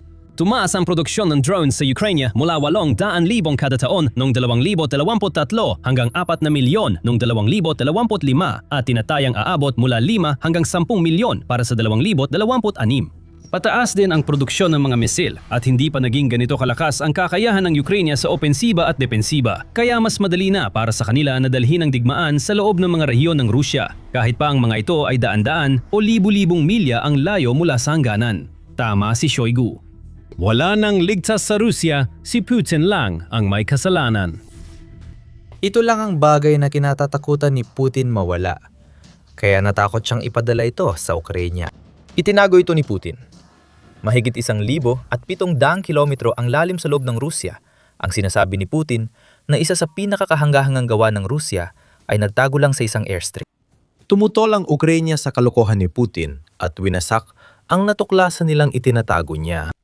Sinira nila ito ng lubusan upang matiyak na hindi na magagamit ng Rusya ito kailanman. Bagsak na ang mga Su-57 ng Rusya. At kasabay ng pagbagsak nila, bumagsak din ang kasinungalingan ng Rusya tungkol sa kanilang pinakabagong mga fighter jet na di umano'y kabilang sa pinakamahusay sa mundo. Pumunta tayo sa Chelyabinsk, isang di kilalang rehiyon sa Rusya. Matatagpuan mga 1,700 kilometro o mahigit, 1,050 milya mula sa mga hangganan ng Ukraine. Mas malapit ang Chelyabinsk sa Kazakhstan kaysa sa Ukraine. Dito matatagpuan ng Defense Industrial Complex na matagal na nagsusupply ng makinarya ng digmaan ni Putin. Laging naging pabor sa rehiyon ang layo nito. Nagagawa ang mga tangke at mabibigat na kagamitan pandepensa dahil tiwala si Putin na hinding-hindi makakapaglunsad ng mga pag-atake ang Ukraine laban sa Chelyabinsk. Nasa rehiyon din ang Shargol Airfield ng Russia. Ang pagkakaroon ng paliparan at layo ng Chelyabinsk ang dahilan kaya ito'y perpektong taguan ni Putin ng Su-57, isang mahalagang kagamitang militar ng Russia. Akala ni Putin ligtas sa Chargots, ang umano'y ultramodernong fighter jet ng Russia. Doon, pwedeng isailalim sa maintenance ang mga Su-57 ng Rusya, habang sinasanay ang mga piloto kung paano gamitin ang mga ito. Sa huli, lumabas na wala ring gaanong saysay ang pagsasanay ng mga pilotong yon at maraming dahilan kung bakit hindi talaga tulad ng sinasabi ng Russia ang Su-57, gaya ng malalaman mo mamaya. Pero sa ngayon, hindi yon mahalaga. Bakit? Mahigit 1,000 milya sa kailaliman ng Rusya, nasunog ang mga Su-57 matapos magsagawa ang Ukraine ng isang pambihirang malayong strike. Nabisto ang mga tagong fighter jet, kaya galit si Putin. Naglabas ng pangunahing detalye ang General Staff ng Sandatahang Lakas ng Ukraine sa isang post sa Telegram noong Mayo 1. Oo, noong Abril 25, 2026, tinamaan ng puwersa ng mga sistemang walang tauhan ng Sandatahang Lakas ng Ukraine ang ilang Su-57 fighter at isang Su-34 fighter bomber sa Shargol Airfield, Chelyabinsk, Russian Federation, ayon sa pangkalahatang kawani. Diretsong sinabi na parang hindi nagawa ng Ukraine ang isa sa pinakakapansin-pansing pag-atake sa digmaan. Ipinakita itong parang normal na araw sa trabaho para sa Ukraine at iyon ang higit na ikatatakot ni Putin kaysa ano paman. Walang malaking issue, sabi ng Ukraine. Sinira lang namin ang pinakamakabagong mga fighter jet mo at may dagdag pang atake, kaya naming ulitin yon. Maaring sinubukan ng Russia na magmadaling sabihin na walang ganong nangyari kung hindi lang dahil may mga litrato mula sa satellite.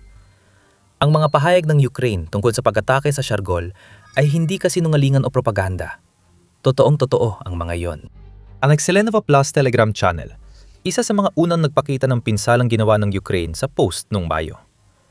Isa na ipinakita ang pagkawasak ng hindi bababa sa isang Su-57 at isang Su-34 sa apron ng paliparang Ruso. Ibinahagi ng defense blog ang parehong larawan na tumutugma sa pahayag ng Ukraine at nagpapakita ng matagumpay na pag-atake sa parking area ng eroplano sa Chargol Base. Wala ka nang lusot dito, Russia. Nadiskubre, inatake, at sinira ng Ukraine ang isang bagay na tinatago ni Putin. At kung hindi pa yon sapat para sa diktador ng Russia, hindi rin ito ang unang beses na tinarget ng Ukraine ang Russian Su-57 at inalis ito sa laban. Ayon sa Kyiv Post, pakalawang beses nang napinsala ng Ukraine ang isa sa 5th generation fighter jets ng Russia. Ang una ay nangyari noong Hunyo 2024 na mapadala ang Ukraine ng mga long-range drone nito sa Aktyubinsk Airfield na nasa humigit kumulang 460 kilometro o 286 na milya ang layo mula sa mga hangganan ng Ukraine. Bahagyang matagumpay ang pag-atake ng Ukraine noong 2024. Kinumpirma ng Military Watch magazine ang pag-atake. Ngunit ayon dito, ang nasirang Su-57 ng Russia ay naibalik sa serbisyo matapos kumpunihin. Naiparating na ang mensahe. Kayang tamaan ng Ukraine ang pinakamakabagong fighter jet ng Russia. Tiwala kaming hindi aksidente na ang mga Su-57 na tinamaan noong 2026 ay mahigit 3.5 beses na mas malayo sa Ukraine. Parang lalo pang pinatras ni Putin ang mga iyon para di na maulit ang nangyari sa Aktyubinsk. Hindi ito gumana. Based sa satellite images ng nasunog na Su-57 sa Shargol, hindi na inulit ng Ukraine ang pagkakamali noong 2024. Hindi bababa sa isang Su-57 ng Rusya ang nasunog at di na mare-recover. At posibleng, may isa pa ayon sa General Staff ng Ukraine. Hindi rin natin maaring baliwalain ang katotohanang napatumba ng Ukraine ang isa sa mga Su-34 ng Rusya nung huling bahagi ng Abril sa kanilang pag-atake. Mas mahalaga pa ang fighter jet na yon sa digmaan ng Rusya kaysa Su-57. Habang nagtago ang huli sa airfield na akala ni Putin ay ligtas mula sa Ukraine, naging parang wrecking ball ang Su-34 para sa Rusya sa kanilang kampanya sa himpapawid laban sa Ukraine. Bihirang lumipad ang jet papasok sa teritoryo ng Ukraine. Natuto ang Rusya matapos mawala ng halos 200 eroplano sa mga unang buwan ng digmaan nang mapatunay ang kayang labanan ng Ukraine ang kanilang mga jet gamit ang depensa sa himpapawid. Kadalasan, Ang Su-34 ay naglalabas ng UMPK at UMPB guided bomb sa Ukraine mula sa malayong distansya sa likod ng frontlines. Sobrang dami ng mga bombang yon kaya kayang wasakin ng mga lungsod at depensa ng Ukraine. Ang pagpabagsak sa isang Su-34 ay nangangahulugan na nabawasan ng Ukraine ang isa pang sasakyang panghatid ng Russia para sa kanilang mga guided bomb. Malaking tagumpay yon. Pero mas kahanga-hanga at mas masama para kay Putin ang pagkawasak ng hindi bababa sa isang Su-57. May dalawang dahilan. Kung ano raw ang Su-57 ayon sa Russia at kung ano talaga ito. Ang una ay nagpapakita na nawala ng Russia ng isa sa pinakamagagaling na jet sa kanilang arsenal. At ang pangalawa ay binibigyang diin kung paano na ipakita ng Ukraine na ang jet na yon ay malayo sa sinasabi ng Russia tungkol dito. Simulan natin sa kung anong nais ipaisip ng Russia tungkol sa Su-57. Ayon sa Russia, ang Su-57 ang pinaka-advanced silang combat aircraft, lalo kung paniniwalaan ng lahat ng sinasabi nila. Ito ay nilalayong maging isang 5th generation fighter jet na natapos ng Russia upang makipagkumpetensya sa mga kagaya ng gawa sa Amerika na F-22 at F-35. At sinasabi ng Russia na taglay nito ang maraming katangian na gipapanatangis sa mga stealth fighter na yon. Ipinagmamalaki nila ang low observable shaping, internal weapons base na nagpapababa ng radar cross-section, at advanced avionics na mas mahusay kaysa sa nasa mga 4th generation fighter ng Russia. Ang United Aircraft Corporation ng Russia ay masayang-masaya na ipagpatuloy ang pagpapalaganap ng propaganda. Binibigyang diin ng Su-57 ay kayang umatake sa mga target sa himpapawid, lupa at dagat anumang oras ng araw at sa kahit anong uri ng panahon. Ibinunyag ng korporasyon na ang unang batch ng jet ay naihatid sa militar ng Russia noong 2020, kahit na unang lumipad ang Su-57 10 taon bago ito. Maaring senyales ang pagkaantala na may ilang problemang ikalimang henerasyong fighter jet ng Russia? Malalaman mo rin agad. Ayon sa Army Recognition, maaring lagyan ang Su-57 ng RP-27M active radar guided missiles at RP-24M2 infrared guided missiles para sa malayo at malapit ang labanan. Pwedeng lagyan ang Su-57 ng tactical missiles, stealth cruise missiles, at anti-ship missiles, at guided bombs na ginagamit ng Russia sa Su-34. Kayang magdala ng Su-57 sa lahat ng hardpoints nito ng 10,000 kilo o 22,000 libra ng mga munisyon. Sa bilis na Mach 2 at Super Cruise na Mach 1.3, mabilis ito kahit mabigat ang dala nitong armas. Ipagpalagay nating totoo lahat ng sinasabi ng Russia tungkol sa Su-57. Kung totoo, ibig sabihin na patumba ng Ukraine ang pinakamagaling na jet ng Russia sa himpapawid. Sa presyong $100 hanggang $120 milyong bawat isa, malaki ang epekto ng Su-57 sa budget pandigma ng Russia. Ngunit winasak ito ng Ukraine agad. Tiniyak ng Ukraine na hindi kailanman makalilipad sa kanilang himpapawid ang nakamamatay na fighter jet ng Russia kahit limitado ang kanilang panlaban. Su-57 lang ang hindi lumilipad sa Ukraine. May ilang dahilan kung bakit itinago ni Putin ang pinakamodernong fighter jets ng Russia malayo sa Ukraine. Malalaman mo ang mga ito, pero bago yon, nanonood ka ng military show. Kung hindi ka pa nakakapag-subscribe, na yun na ang tamang panahon para pindutin ang button para hindi mo mamiss ang alinman sa aming mga uploads. Hindi namin itinago na ang Su-57 ay hindi ganon kaganda gaya ng sinasabi nila. May mga senyales na simula't simula pa, palpak at taksaya lang ang fighter jet ng Russia bago pa man makapagpabagsak ang Ukraine ng kahit isa sa mga ito noong Abril. Nagbigay ng maraming babala ang India tungkol sa Su-57. Matagal din silang nakipagtulungan sa Russia sa paggawa ng 5th generation fighter jet. Ang jet na yon ay naging Su-57 pero umatras ang India sa 11 taong magkasanib na kasunduan bago pa ito pumasok sa serbisyo ng Russia noong 2020. Nagduda ang India noong 2018 at tuluyan na nitong tinapos ang pakikilahok sa Su-57 project pagsapit ng Abril ng taong yon. Puno ng tensyon ang 2 taon bago ang pag-atras na ito. Wala sa Su-57 ang mga kakayahang teknolohikal na inaasahan ng India sa isang 5th generation fighter. Pinapatagal ng Russia ang mga bagay-bagay sa pamamagitan ng pag-antala ng paglipat ng teknolohiya at pagtatalo tungkol sa mga plano sa paghahati ng gastos.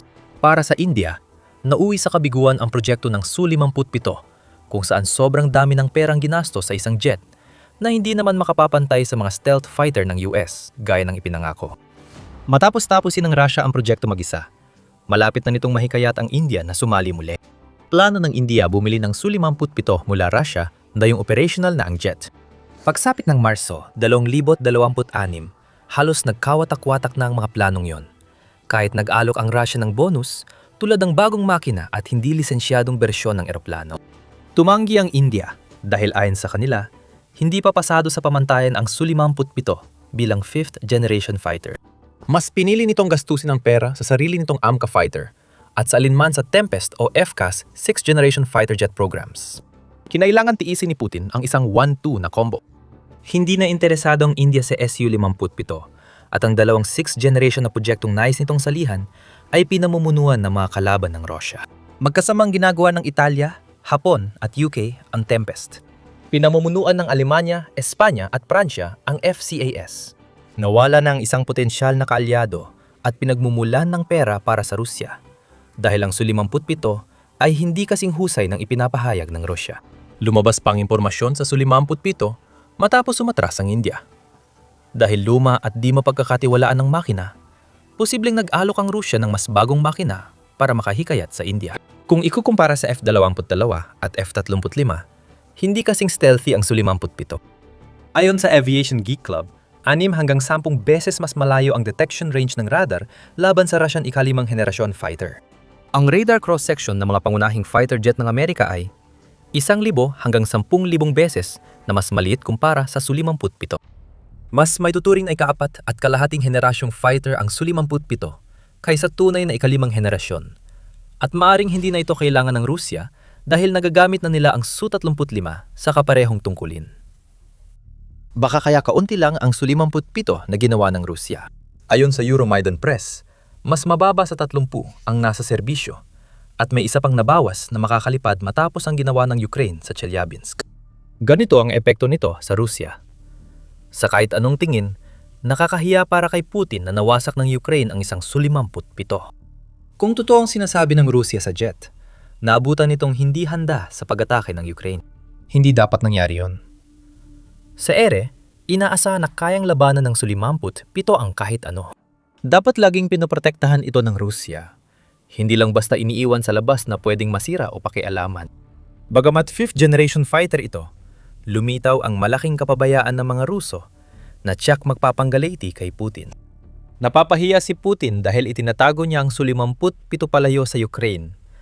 Alam niyang hindi nito kayang gampanan ang dapat nitong gawin. Isang mahalagang yaman ang isang stealth fighter. Nakita natin noong Operation Epic Fury sa Iran kung saan madali nakalusot ang mga American stealth fighter sa air defense network ng Iran na bahagyang binubuo ng mga sistemang panlaban sa himpapawid ng Russia. Dapat gamitin ni Putin ang maliit na fleet ng Su-57 ng Russia para sirain ang mahahalagang target ng Ukraine. Ibinunyag ng Ukraine na nahihiya si Putin sa bagong eroplano ng Russia, kaya tinatago niya ito mahigit 1,000 milya ang layo. Wala sa dalawang sitwasyon ang maganda para kay Putin. Nawalang isa sa pinakamahalagang pag-aari nito, kahit may kapintasan pa ito. Pero gaano man kasakit ang pagkawala ng Su-57 at iba pang fighter jet, mas malaki pa rin ang problema ng Russia ngayon. Ang ikinagagalit ni Putin ay walang nakakaalam kung paano nagawang umatake ng Ukraine ng tumpak at mapanira sa loob ng Russia ng higit 1,000 milya. Hindi sinabi ng Ukraine kung paano nila ito nagawa. Hindi nabanggit sa ulat ng General Staff ang mga armas na ginamit, kaya maraming haka-haka. Maaring ito ay sabotahe? Posible yon. Gumamit ang Ukraine ng mga grupong partisano para pasukin ang mga base ng eroplano ng Russia at sirain ang mga fighter jet. Sa katunayan, kamakailan lang ito nangyari dahil noong Disyembre 2025 naganap mismo ang ganong insidente sa isang paliparang militar sa Lipetsk na nasa timog kandurang bahagi ng Russia. Ang mga partisano na kumikilos para sa Ukraine ay sumira ng 2 Su-30 multirole fighter jet sa isang insidente na sinubukan ng Russia na baliwalain sa pamamagitan ng pagsasabing ito ay dulot ng isang sunog na hindi matukoy ang pinagmulan. Kasama sa pag-ataking ito ang pangunahing direktorato ng intelihensya ng Ukraine at inabot ng 2 linggo ang pagpaplano nito. Maaring nakakita tayo ng katulad na pangyayari sa Chelyabinsk at kung ganon, ibig sabihin ay mas malalim ang nakapasok sa loob ng Russia ang network ng intelihensya at mga operatiba ng sabotahe ng Ukraine kaysa sa inaasahan ng kahit sino. Saan pa kaya itatago ni Putin ang mga Su-57 niya ngayon? Kahit saan pa sila pumunta, maaring may mga partisanong Ukrainian nasa lugar na nagmamasid at naghihintay ng tamang pagkakataon para umatake. Maaring drone o missile ang ginamit ng Ukraine sa nakamamanghang pag-atake, hindi mga saboteur. Sa unang tingin, parang hindi ka panipaniwala ang alinman sa dalawa. Malaki na ang naging progreso ng Ukraine sa larangan ng missile at long-range drone. Pero gaya ng binanggit ng Kiev Post, wala silang alinman sa mga ito na kayang maglakbay ng ganoon kalayo papasok sa Russia para maabot ang Chelyabinsk. Pero may isang bagay ang Ukraine na posibleng magawa ang trabaho. Hindi ito drone. Hindi rin ito missile. Isa itong hybrid ng dalawa at sapat ang lakas nito para sirain ng isang Su-57 sa isang direktang tama. Ang Flamingo ay pinagsasama ang teknolohiya ng long-range drone at cruise missile ng Ukraine. Kaya nitong abutin ang Su-57 ng Russia at higit pa. Kaya nitong maglakbay ng hanggang 3,000 kilometro o mahigit 1,800 at 60 milya. At napatunayan na rin ang katumpakan nito sa layong 1,400 kilometro o 800 at 69 na milya noong Marso. Dahil sa 1,000 kilo o 2,000 at 200 libra nitong payload, kayang sirain ng Flamingo ang mga estrukturang pangproteksyon at mag-iwan ng malalaking hukay sa ilalim ng anumang eroplanong tamaan. Kapansin-pansin, baka dahil sa lakas na yon, kaya matatanggal ang Flamingo sa pagpipilian. Ang mga satellite image na ipinakita namin kanina ay hindi nagpapakita ng impact crater na dapat sana ay makikita kung ginamit ang Flamingo. Hindi namin sinasabing hindi ginamit ng Ukraine ang Flamingo. Pero dahil walang pahayag mula sa kanila, haka-haka lang ito ngayon. Sa kabila ng lahat ng yan, iniuugnay ng Ukraine ang kanilang pag-atake sa kanilang puwersa ng mga sistemang walang tripulante. Marami pang tanong ang lumalabas. Kung imposible ang normal na paghahatid ng pampasabog gamit ang drone, ayon sa Kiev Post at Exilinova Plus, ano ang ibig sabihin nito? May bagong long-range drone ba ang Ukraine na hindi pa nila ipinapakita? May pakikipag-ugnayan ba ang puwersa ng mga sistemang walang tripulante sa mga sabutur sa lupa na umatake sa mga fighter jet ng Russia gamit ang mga drone na inilunsad mismo mula sa loob ng Russia? Maharing hindi natin malaman kailanman. At matalino yon para sa Ukraine. Bakit ibubunyag ang paraan kung maaari pa itong magamit muli sa hinaharap? Mukhang hindi ito mahalaga kay Putin. Gaya na nangyari sa kahihiyan niya sa Su-57, may dalawang problemang kinakaharap ngayon ang leader ng Russia. Naabot na ng Ukraine ang panibagong antas sa kung gaano kalalim sa loob ng Russia ang naabot nito para tirahin ang ilan sa pinakamahahalagang asset militar ni Putin. Kung sabotahe ang sumira sa Su-57, ibig sabihin hindi sapat ang aksyon ng intelligence group ng Russia para matukoy at mahuli ang mga espiya at kasabwat ng Ukraine. Kung ang Flamingo ang bumagsak, ibig sabihin ay hindi nagampanan ng air defenses ng Russia sa isang malinaw na mahalagang base ang kanilang tungkulin. O kaya naman, ay wala talaga sila roon mula sa simula. Ngayon, kailangan ng kalkali ni Putin ang mga guho ng isang bagay na akala niya ay nakatago. Hindi mapapalitan sa ngayon dahil sa sobrang mahal nito at ligtas sa mga atake ng Ukraine.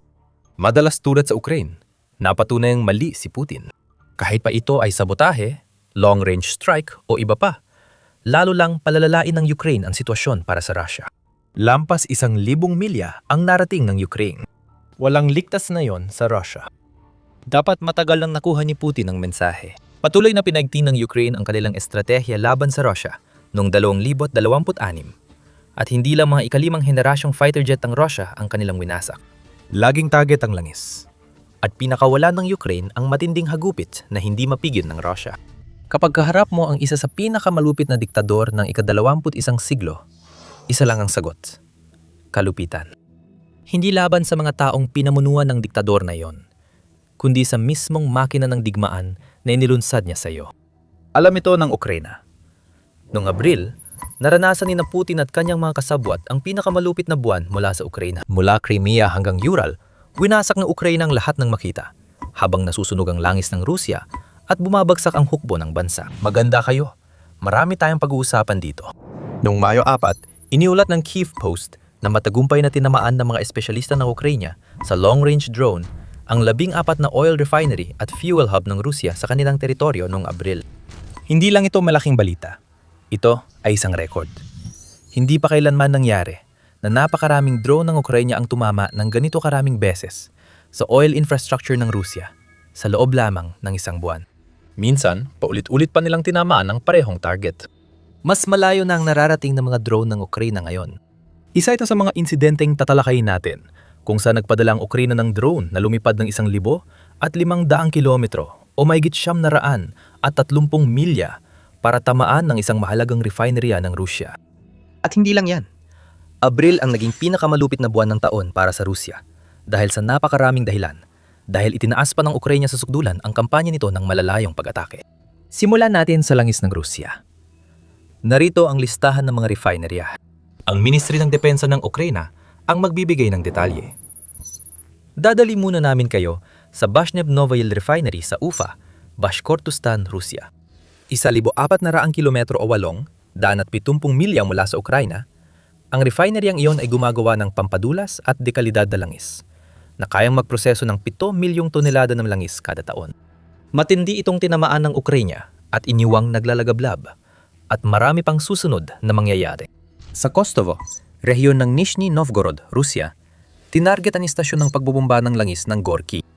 Hindi na gaano kalayo ang nilipad ng mga drone ng Ukraina ngayon. Mga 800 kilometro o 477 milya lang. Nagawa nilang trabaho at nawasak ang dalawang pangunahing unit ng refinery ng langis. Pinoproseso nito ang 17 milyong tonelada ng langis taon-taon at nagbibigay ng 30% ng konsumo ng gasolina sa Rusya. Sunod naman, Topsa. Kawawa naman ang Tuapsa. Nabanggit na ilang beses ng tinamaan ng Ukraine ang refinery doon. Baka nagtataka na ang mga manggagawa kung may galit sa kanila ang mga drone ng Ukraine. Tumama sila noong Abril 16, 20. At 28 tinarget ang mga processing unit. Sinira ang hindi bababa sa 24 na tangke ng imbakan ng fuel at pinadapa ang isang planta. Hawak nito ang 4.4% ng refining ng Russia, kabilang ang mga produktong petrolyo na pasok sa pamantayang Euro 5 para sa hukbong sandatahan ng Russia. Kung inakala ng Tuapsa na nakalimutan na ng Ukraine, muling tinamaan ng Ukraine ang refinery noong Mayo 1. Air defenses? Di ko pa narinig. Baka yun ang sabi ni Putin. Bukod sa parang sinampal-sampal lang ng Ukraine ang Tuapsa refinery na parang may utang ito sa kanila, marami pang ibang refinery sa buong Russia ang tinamaan ng Ukraine. Tinamaan ng matindi ng mga drone ang Syzran refinery sa Samara. Nagdulot ng malaking sunog matapos maglakbay ng 900 kilometro o 500 at 60 milya. Sa Samara, nagdulot ng pagsabog at sunog ang drone ng Ukraine sa Novokuybishevsk refinery na nagpoproseso ng 8.8 milyong tonelada ng langis kada taon at gumagawa ng 20 uri ng produktong petrolyo na gamit din ng militar ng Russia. Tinamaan din ang mga refinery sa Perm at Orsk na parehong nasa 1,500 kilometro mula Ukraine. Ang una ay ang Lukoil Permnefteorg Syntes Refinery na tinamaan ng Alpha Unit ng SBU ng Ukraine. Ang plantang yon ay nagpoproseso ng 13 milyong tonelada ng langis ng Russia taon-taon. Pinatigil ng drone ng Ukraine isa sa mga pangunahing unit nito sa pagpoproseso ng langis. Sa Orsk, rehiyon ng Orenburg sa Russia, pinasulog ng Ukrainian drone ang refinery na gumagawa ng 30 produkto at may kapasidad na 6.6 na milyong tonelada ng langis kada taon. Parang may nalimutan pa tayo. Oo, ang Yaroslavsky Refinery sa Yaroslav ay napansin din ng Ukraine. Naglakbay ang mga drone ng 700 at 50 kilometro o mga 400 at 66 na milya para sirain ang vacuum distillation unit sa refinery na may kapasidad na 15 milyong tonelada ng langis. Mahalaga ito sa makina ng digmaan ng Russia dahil dito ginagawa ang gasolina, diesel at jet fuel. Sapat na ito para malito si Putin. Sa totoo lang, parang hilo pa kami at nagsisimula pa lang. Napag-usapan lang natin ngayon ang mga refinery na tinamaan ng Ukraine nitong buwan at nagdulot ng malaking dagok kay Putin. Sumunod ay pinaikot ang patalim ng malakas. Tiyak iniisip ni Putin na tumatama ito sa kanyang baga. Pinapaputukan ng Ukraine ang mga daungan, barko, kagamitan at pasilidad ng produksyon sa pinakamalupit na buwan para sa Rusya. Dahil nasa usapin pa rin tayo ng langis, atakayin naman natin ang mga daungan ng Russia. Total ilang beses na rin itong ginawa ng Ukraine noong Abril. Sa Primorsk, isang pangunahing sentro ng pag-export ng langis sa Leningrad, nasira ng drone ng Ukraine ang 3 tangkeng RVSP 20,000 at nagdulot ng malaking sunog. Ang mga tangkeng iyon na may kapasidad na 60,000 kubikong metro ng langis ang pinakabago sa mga nawala ng Russia sa daungang 800 at 50 kilometro o 500 at 28 milya mula Ukraine. Naunang umatake ang drone unit sa Primorsk at ilang beses tinamaan ang export hub noong Marso. Kung akala ng Russia na hihina ang mga pangyayari ngayong Mayo, nagkakamali sila. Muling tinamaan ng mas maraming drone ang Primorsk noong Mayo, 3 na nagdulot ng malaking sunog. Maging ang Ust-Luga, isa pang pangunahing Baltic seaport ng Russia, ay naapektuhan din. Ang mga drone ng Ukraine ay naglakbay ng halos kaparehong distansya para atakihin ang pantalan na yon at nasira nila ang 3 tangke ng langis sa proseso. Gaya ng Primorsk, ilang ulit ding tinamaan ng Ust-Luga noong Marso. Sa puntong ito, parang sinusubukan na lang ng Ukraine na budburan pa ng asin ang sugat na sobrang lala na dahil dalawang pantalan ang napatigil nila at ang mga ito ay bumubuo ng halos 40% ng kabuuang oil exports ng Russia. Bukod sa muling pag-atake sa ilan sa mga pinakatinamaan nitong target noong Marso, nagpasya rin ng Ukraine na tamaan pa ang ilan pang daungan ng langis ng Russia. Sa Leningrad, tinamaan ng Ukraine ang RPK Vysotsk Lukoil 2 na loading terminal na nagdulot ng sunog. Sa Novorossiysk, isa sa pangunahing daungan ng Russia sa Black Sea, lumipad ang mga drone ng Ukraine ng 420 kilometro o mga 260 milya para tamaan ang Sheskaris Oil Terminal. Isa na namang sunog ang sumiklab na nagputol sa kakayahan ng Russia na maipadalang langis na makukuha nila mula sa Primorsk at Usluga papunta sa kanilang mga customers sa pamamagitan ng Black Sea. Sa Krasnodar Krai, nagpasimula ng sunog ang Ukraine sa Tikhoretsk Oil Pumping Station gamit ang drone strike. Kung pagsasamahin mo ang sunod-sunod na pag-atake sa mga oil depot sa Crimea at sa Krasnodar region, makukuha mo ang pinakamatinding buwanang kampanya na inilunsad ng Ukraine laban sa langis ng Russia mula na magsimula ang digmaan. Damang-dama ito ng Russia. Kahit mukhang makikinabang sila sa taas ng presyo ng langis dahil sa blockade sa Strait of Hormuz, napilitan pa rin ng Russia na malaki ang ibawas sa export nila. Ayon sa Financial Times noong Marso 12, dapat kumikita ang Russia ng dagdag na dolyar, 150 milyon kada araw mula sa bentahan ng langis. Sa halip, nitong Abril ay napilitan ng Russia na limitahan ang kanilang export dahil nasusunog ang mga pantalan na ginagamit nila para sa kanilang shadow ships at bumagsak ang mga refinery na gumagawa ng mga produktong dinadala sa mga pantalan na iyon. Ayon sa RBC Ukraine, bumaba ng 16.8% ang export ng langis ng Russia, katumbas ng 1.8 milyong toneladang kulang nitong Abril kumpara Marso. Yun mismo ang layunin ng Ukraine. Patamaan ng Russia sa pinakaimportanteng bahagi kung saan ginagawa ang langis at kung saan ito inilalabas ng bansa. At masisiguro mong kaunti lang ang pera ni Putin para pundohan ng kanyang makinarya ng digmaan. Magpahinga muna tayo saglit. Marami na tayong napag-usapan ng mga pag-atake nitong Abril at may tatalakayin pa tayo. Bago tayo magpatuloy sa pagbanggit ng mga biktima ng pinakamalalang buwan ng pag-atake ng Ukraine, isang mabilis na paalala. Pinapanood mo ang military show. Marami pang darating na ganito, kaya siguraduhin mong pindutin ang subscribe button kung may natutunan kang bago mula sa aming channel. Tama, balik tayo sa mga pag-atake. Hindi pa tapos ang Ukraine sa langis ng Russia noong Abril. Bukod sa refinery at pantalan, tinamaan din ng Ukraine ang mga oil tanker at minsang tinarget ang mismong pinagmumulan ng langis ng Russia. Noong Abril 10 iniulat ng Kyiv Independent na tinamaan ng militar ng Ukraine ang dalawang oil drilling platform sa Caspian Sea na nasa 1,000 kilometro o 620 milya mula sa front lines. Parehong ice-resistant na pasilidad ang mga platform sa oil field ng Yurikor Chargin at Vigrifa. Ang ataking ito ay panibagong pag-unlad sa estratehiya ng Ukraine sa pagsera ng langis ng Russia. Tinatanggal nito sa operasyon ang mga export hub at refinery na ginagawang produktong langis ang krudong langis ng Russia para ibenta at pagkakitaan. Dalawang bahagi na ng kadena ang naputol. Sa pag-atake sa dagat Caspian, ipinakita ng Ukraine na magpo-focus ito sa ibang bahagi ng kadena. Nasusunog ang krudong langis ng Rusya bago makarating sa refinery. Unti-unting pinipilay ng Ukraine ang supply chain ng langis ng Rusya. Sa dulo ng chain ay mga tanker na nagdadala ng langis ng Rusya mula export hubs sa mga mamimili. Dahil sa matinding pinsala, naisip ng Ukraine na tamaan na rin ang isang tanker. Siyempre, nasa tuwapsa ang tanker na yon at pinatunayan na ng Ukraine noong Abril na mahina talaga ang air defenses ng tuwapsa. Kaya nilang tama ng rehiyon na parang si Mike Tyson laban sa batang hilo na sa suntok. Noong Abril 20, ibinunyag na direktang tinamaan ng mga drone ng Ukraine ang Markisa tanker na noon ay nasa humigit kumulang 210 kilometro o 130 milya timog silangan ng Tuapsa at naglalayag ng hindi nagpapadala ng signal mula sa automatic identification system. Karaniwang ginagawa ng Russian Shadow Fleet ang taktikang ito at naglalayag din sa ilalim ng ibang bandila bukod sa Russia. Ang tinaman niyang Russian tanker ay may watawat ng Cameroon, ngunit hindi naloko ang Ukraine. Ang barkong ito ay kabilang sa Shadow Fleet at pinatawan ng parusa ng UK, EU, Canada, New Zealand at Switzerland. Malamang na napagpasyahan ng Ukraine na hindi sapat ang lahat ng mga parusang ito para mapigilan ang barko sa paglalayag. Kaya napakawala ito ng mas matitinding parusa gamit ang puwersa para mapatigil ito sa operasyon. Sa wakas, tapos na siguro tayo, di ba? Naku.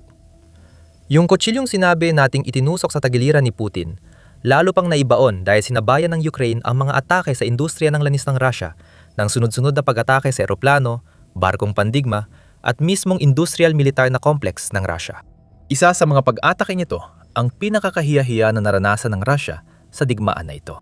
Sa isang operasyon noong Abril 25, tinarget ng Ukraine ang paliparan ng Shargol sa malayong rehiyon ng Chelyabinsk. Tinarget hanggang 4 na fighter jet, kabila ang 2 Su-57 stealth fighter na sinasabing sagot ng Russia sa mga US jet tulad ng F-22 at F-35. Ang Su-57 ang pinakamagaling na may aalok ng Russia. Mayon, 2 sa mga ito ay nasusunog sa lupa sa isang airbase na 1,700 kilometro o 1,056 milya ang layo mula sa Ukraine. Balik tayo sa Russia. Sa hangganan ng Bryansk, sunod-sunod na bumagsak ang mga drone ng Ukraine sa pabrika ng Strela noong Abril 1. Ang plantang yon ang gumagawa ng bahagi para sa cruise missile ng Russia at, ayon sa Ministry of Defense ng Ukraine, nakatapos na ng 120 kontrata mula sa gobyerno para sa industriya ng depensa ng Russia. Ang pag-ataking ito ay halimbawa ng maingat na pagpili ng Ukraine ng target na makakasira sa estratehiya ni Putin ng pagpapakawalat ng mga malalayuang missile laban sa Ukraine. Noong Abril lang, nagpakawala ang Russia ng 100 at 41 na missile ng iba't ibang uri patungong Ukraine, kasamang 6,000, 600 at 63 na drone. Binasag ng Russia ang sarili nitong record para sa pinakamaraming airstrike sa loob ng isang buwan noong Abril. Dahil sinira ng Ukraine ang mga planta tulad ng Strela, hirap ang Russia punan ng imbakan ng missile. Patungong Taganrog, Rostov, tinamaan ng Ukraine ang Atlant Aeroplanta noong Abril 11.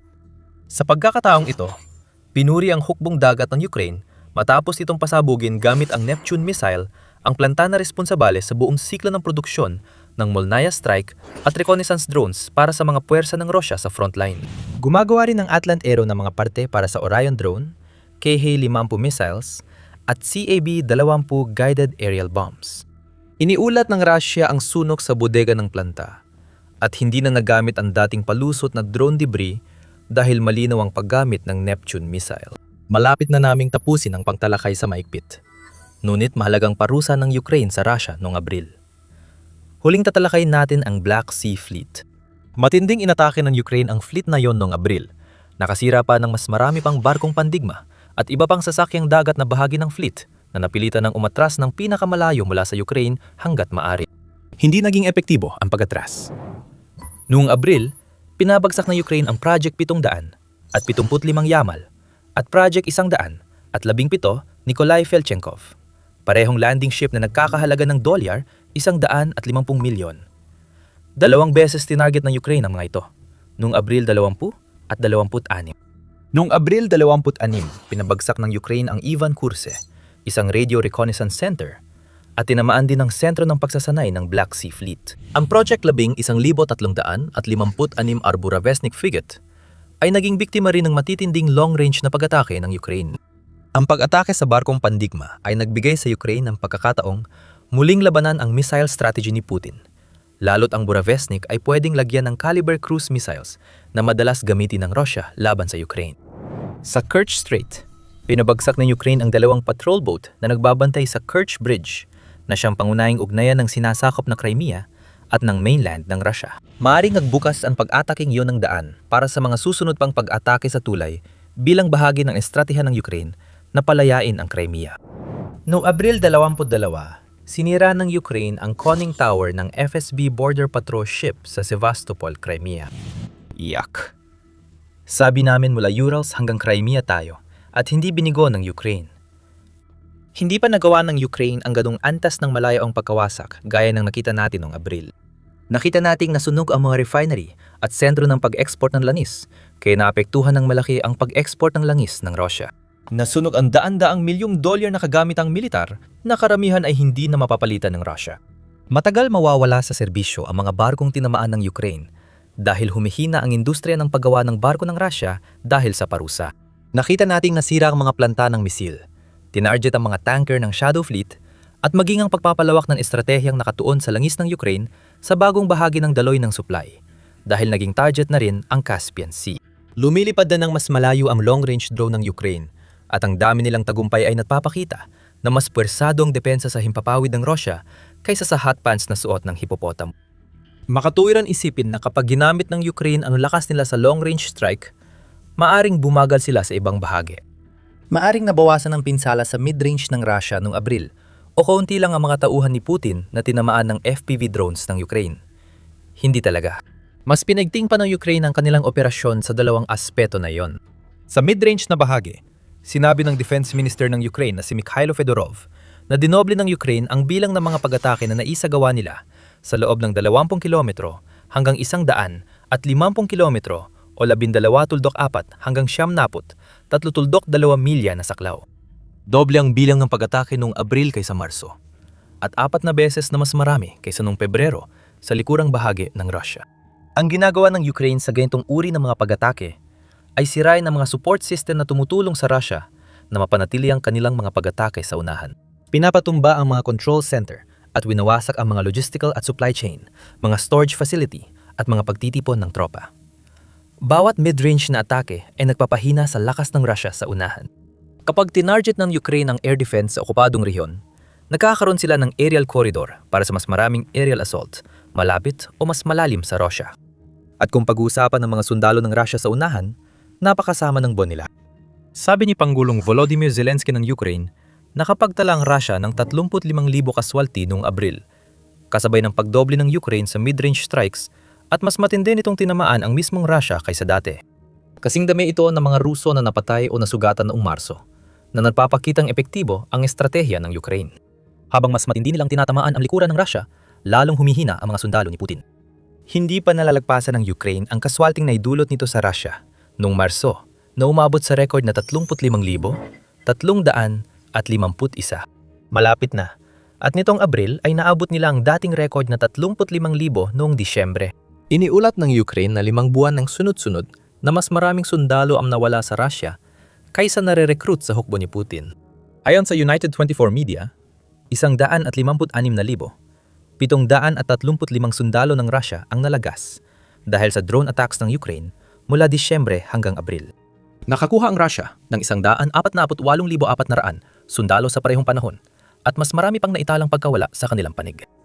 Iyan ang mga kaswalting nabeberipika ng Ukraine mula sa drone footage na nakunan mismo ng mga sandatang nagdulot ng mga ito. Kasama ang mga di na italang pambobomba at pag-atake, posibleng lampas. 160,000 na ang kaswalti ng Russia sa 5 buwan. Saan man tumingin si Putin, walang ginhawa.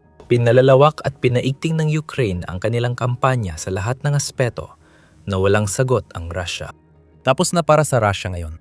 Abril ang pinakamalupit at mapaminsalang buwan ng kaswalti at pagkawasak na ginawa ng Ukraine sa makinarya ng digmaan ni Putin. Habang nagtatago si Putin sa isang bunker malayo sa Kremlin, malalaman niyang lalo pang sasama ang kalagayan ng Russia mula ngayon. Kung gusto mong malaman ang ginagawa ng Ukraine sa larangan ng mga medium-range strike drone, nandito kami para sa iyo. Ang aming video ay sumisiyasat ng malaliman sa mabagsik na bagong estratehiya ng Ukraine, tinatalakay kung anong mga tinatarget ng Ukraine, at kung paano ang isang particular na pag-atake noong Abril 16 ay maaring maging mahalagang punto ng pagbabago para sa digmaan na pumapasok na sa bagong yugto. Panurin ang video para sa karagdagang kaalaman at mag-subscribe sa The Military Show para sa mga bagong video tungkol sa tagumpay ng Ukraine laban sa Russia. Salamat sa panonood!